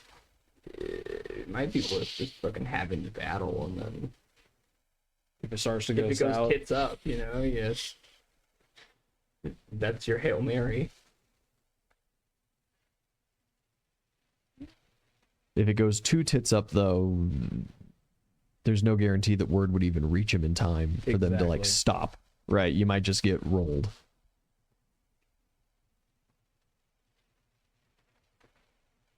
I think that's better than hinging it on you winning a 1v1 at the very beginning, though. There is another option for you, though, my boy. You and the others are young. You and the others have futures ahead of you, barring Gladdock, but he's not here.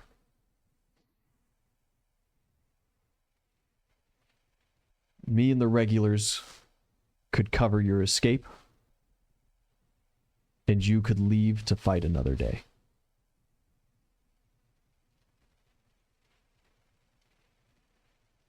I will not leave my people. If I the was others- afraid you would say that. If the others choose, that's their own decision. Imagine Bronze gets recaptured. We start over from session 1. Back to square zero, really. We do. I've got a couple other campaigns kind of like coming down the barrel here. So we'd move on to some other projects, and then maybe in a couple of years, I'd think about bringing Mad King back after a couple of different things. Fucking PJ Boy. Would you shake a Porcener's hand? The deal of your... I mean, you get to choose the crime. I feel like that's... Does it have to be this battle? No, he's just said that it's up Just to at Uzma some to make. point in the at future. some point, it's a deal with the devil.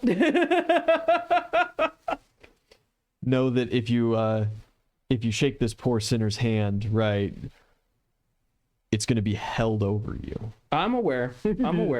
We know how PJ works at this point. Mm-hmm. part of the fun, you know? Oh, I have fun with it. Very well. I have to make a phone call to May.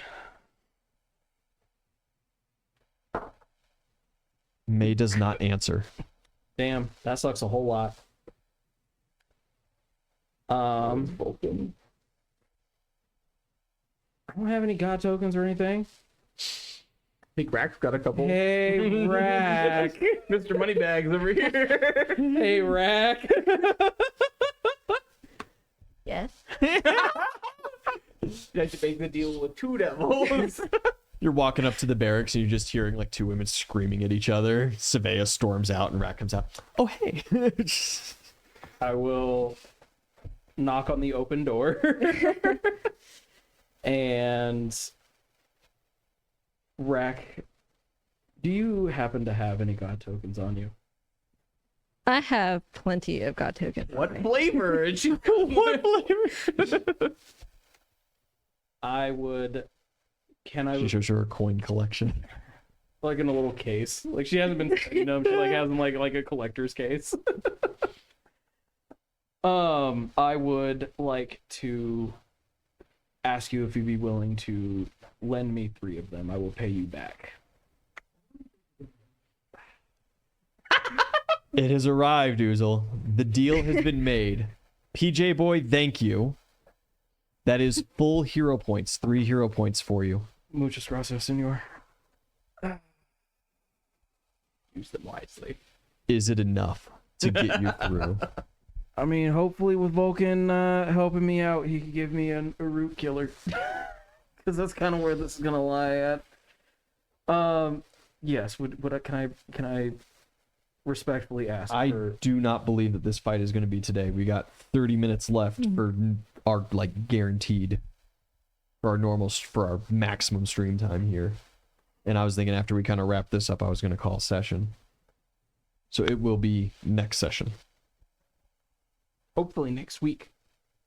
And it'll God, give it me better. and it'll give me I need it'll it to give be me next. time to think about what the fuck I'm gonna do. So yes, can I please have 3 God tokens, Rack? What do you get out of it? I know. Well, He's got that shiny halberd on his back You still. I'll tell you what you get out of it. You don't die today. Okay. I do want one thing. Rack's not going to die today anyway. I do want one thing. War isn't on till breakfast is done, right? Like, First, I would like to know who controls the guards in this town. I mean, technically speaking, me. I would like that handed off to me. All right, I need to. Okay, hold on. I need to ask why. No, you don't. I do. don't let him bully you into answering A questions lot you don't of have snakes in this guard, you know?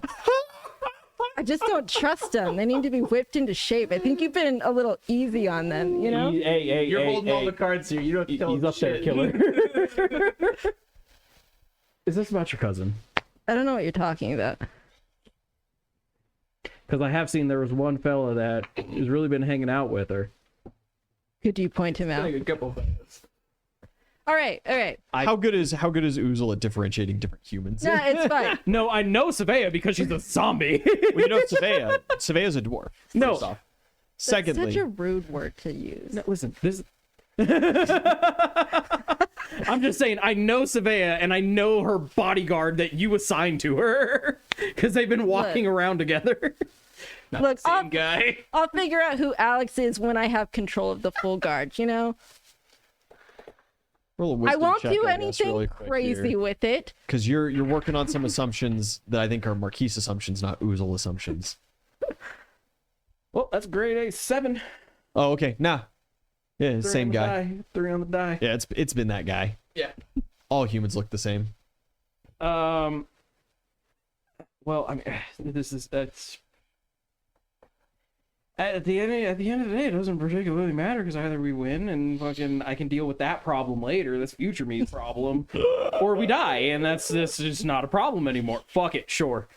Great. You can have all. You want my 3 normal ones, or I got a clown one and a black rose token as well. You do still have the other assassin token. I do still have no, yeah, I do. Oh no, and oh shit. I actually, you know what? Fuck it. Actually, no. This needs to happen. I'm gonna overpay the fuck out of this motherfucker because this needs to happen. I just realized that I still have my 2 god tokens because Dashi didn't take them. Yes. So in that case, I will take. I think just the 3 the normal god tokens. Okay. You can have this. Cool. You're gonna have to overpay Vulcan for a rush order. Yeah, this is a very rushed order. Like, listen, dog. I know we haven't talked, but like, help a brother out. All right, cool beans. All right, that's 2 devils. It's fucking dealt with. Cool. Now, Great. You made a deal with Gwen too. Godspeed, Alex, wherever you I mean, Gwen, I'm not necessarily that worried. Like, Gwen, I was like, you can have my fucking sword, fine. Like, I'd grown attached to it, but like, that's not. That's. She did. I did get a weakness that he's like weak against force damage. So like, that's cool. All right. So, pride is a hell of a weakness. Love that, Brennan. So I will. Okay, I'll use these god tokens to pay a visit to Vulcan. I need a god slaying weapon right now. Yeah. You're just asking for like a weapon of great power. I need a weapon of great power that if possible. Safely dispels magic upon impact of the thing that was impacted, not me. And does a lot of force damage. Force damage. Yes, Rare magics you're dealing with. indeed. And how much are you paying? 5 god tokens. He'll do it. Cool. He grants you a lance. Fuck yeah.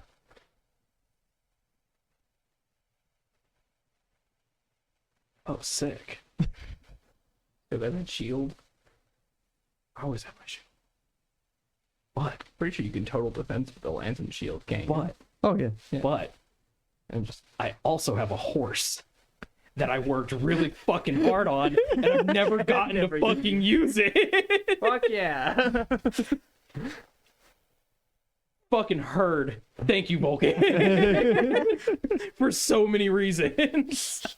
Y'all about to see Oozle ride a horse for the first time ever since the goddamn tournament. Tournament, yeah. Altivo's just been sitting at the stables living his best life. All right, cool. All Probably right. soft at this point. No. He keeps up on his training. We have cavalry. He's getting worked out, all right? Finally. All right. Do you think I could also ask for that? Hey, Brennan, whoa. Calm down. Rack's right there, okay? Target rich environment is all I'm saying. What did I do? What are you gonna give me for that one? I don't really want anything else. How is that a negotiation? You I don't want offered- anything else, but like, I What? want something. Yeah. I'll give you gold. How much gold? I'll give you 5K for this token. Shut the fuck up. She doesn't even want it. She doesn't even need it. She doesn't buy anything. Oh, like the gods, you know. I'm offering more to your horde. You giving me more gold makes me more powerful for you, just by the way. Win-win for both of us. Yeah, so you should give me more. You spent hero points on wisely that one time. There's probably been multiple times. All right, I'll give it to you for 5. Right, great. 5K. You could have gotten at least 15. Yeah. And I use that to ring up Smiles. Yeah. And just, you know what? I like Smiles' creative freedom. Help me out in this fight in a at least semi-significant manner. We're boys. Yeah, I'll be watching. I think creative freedom is really where he excels. Exactly. I don't like if you get I don't too want- specific with it, it's just not useful. Exactly. That's why I'm like, you know what, dog? Like, just help me out. We've been friends. Remember when I turned that Balrog into a fish? Shit was funny. Shit was funny. Cool. Thanks, bud. Fist bump. Hey, you wouldn't happen to know what's been going on with the realm lately, have you? Smiles, bud. You're gonna have to be more specific. Am I? A lot has been. Yes, unfortunately. Am I really? Something that would deeply interest the gods and affects the totality of the realm? You tell me, dude. You guys have been very not forthcoming about information about like what we're supposed to do. We had to pry it out of you guys. Like, Yeah, well, you're the mortal, so you know. the mortal's doing your guys' job. Well, that's not true. I'm sorry. It's been a stressful time, Smiles. That's very hurtful. I apologize. I'll have you know that I am very busy. All the time. With the, Being a god requires a lot, my guy. I'm And sure it's it called does. the mortal, right? The mortal realm for a reason, right? Yes. You can imagine? Yeah, I can imagine. What do you think that is? Because there's the separation, but Because it's for the mortals. yes. However, And so like things that are going on, hold on, right? So logic would follow that, like, you know, things going on the mortal realm would be the problem of who exactly? Well, considering the fact that many of you guys have God, that doesn't sound like an answer quite yet. Is it the gods or is it the mortals responsible for what's going on the mortal realm? Then why have you guys taken such an interest? You're welcome. For all of the over and above work that we've been doing, giving you those goddamn powers, Yeah. coming down, blessing your weird little blind children and stuff. You're welcome. Smiles did do that. I thanked you for that. Yeah. And now I am for that. officially saying, you're welcome. Well, thank you. Anyways. I'm trying to joust with words with a trickster god. It's not working. Whatever. My point. Allies, I would. My point is, Come on, man. You can let me in on it. It was you, right? what was me? Both times? Times of what? You're a terrible liar. Never claimed to be a good one. I can't. It makes sense why I haven't blessed you. Why you didn't pick me. God, you're bad at this. Yeah, It was you. I'm very straightforward. Never said it was. Why? Remains to be seen. You know, if you lock all the gods out, all your fancy powers go away. I'm aware. Well, that might not necessarily be true, but like ostensibly, that's totally true. We're I think that Smiles and many John.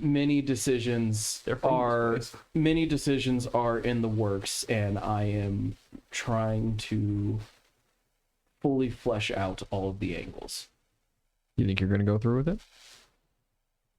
Remains to be seen.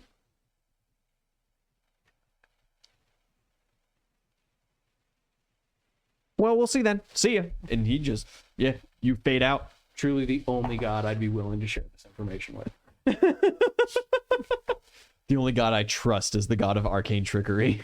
Because I know that the other gods don't like him. Because he'd be fucking shit up. So, like... He's the new kid on the block, just terrorizing everything. Exactly. And I never admitted to anything. So even if he was like, oh yeah, it was totally him, I'd be like, I never said that, and that's not a lie. Mm-hmm. Do you think that would matter? Listen, At any point where you would be like brought up in a You've been called out by a godly god, court? like- Yeah. Zeus is sitting there proceeding in a courtroom with his big powdered wig on. Smiles, comes up to the stand and goes, yeah, he totally admitted to doing it. And then you're like, no, I never admitted to doing anything.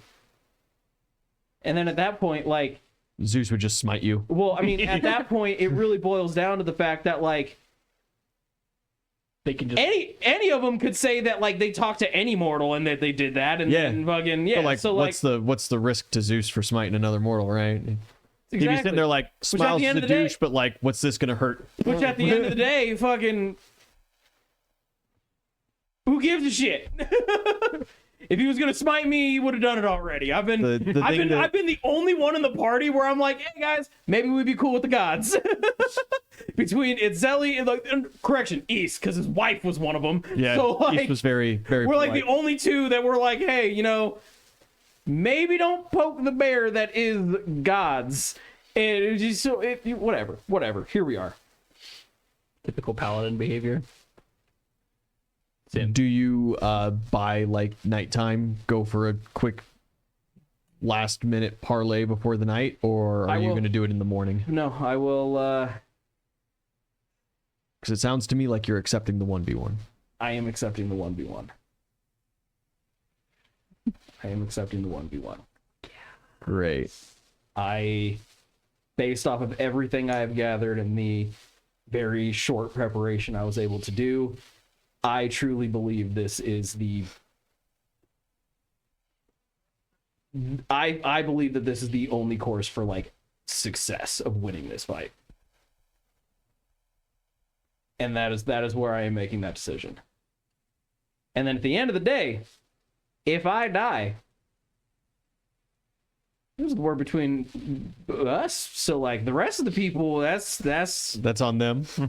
if anything, I'm the one holding the leash, and if you guys kill me, that's they do whatever. I can't dictate what they do anymore. Well, hopefully it don't come to that. But either way, I'll be dead, so it's not particularly my can of beans, but I'm really hoping I don't die. You accept the 1v1. I do. It is scheduled. There's no rush. Say 11 a.m., something like that. You know, just a little pre-lunch bout. Tamara? Yep. Quark is surprised. There's almost like a sad resignation when he hands you the paperwork to sign and then retrieves it. But it will be done.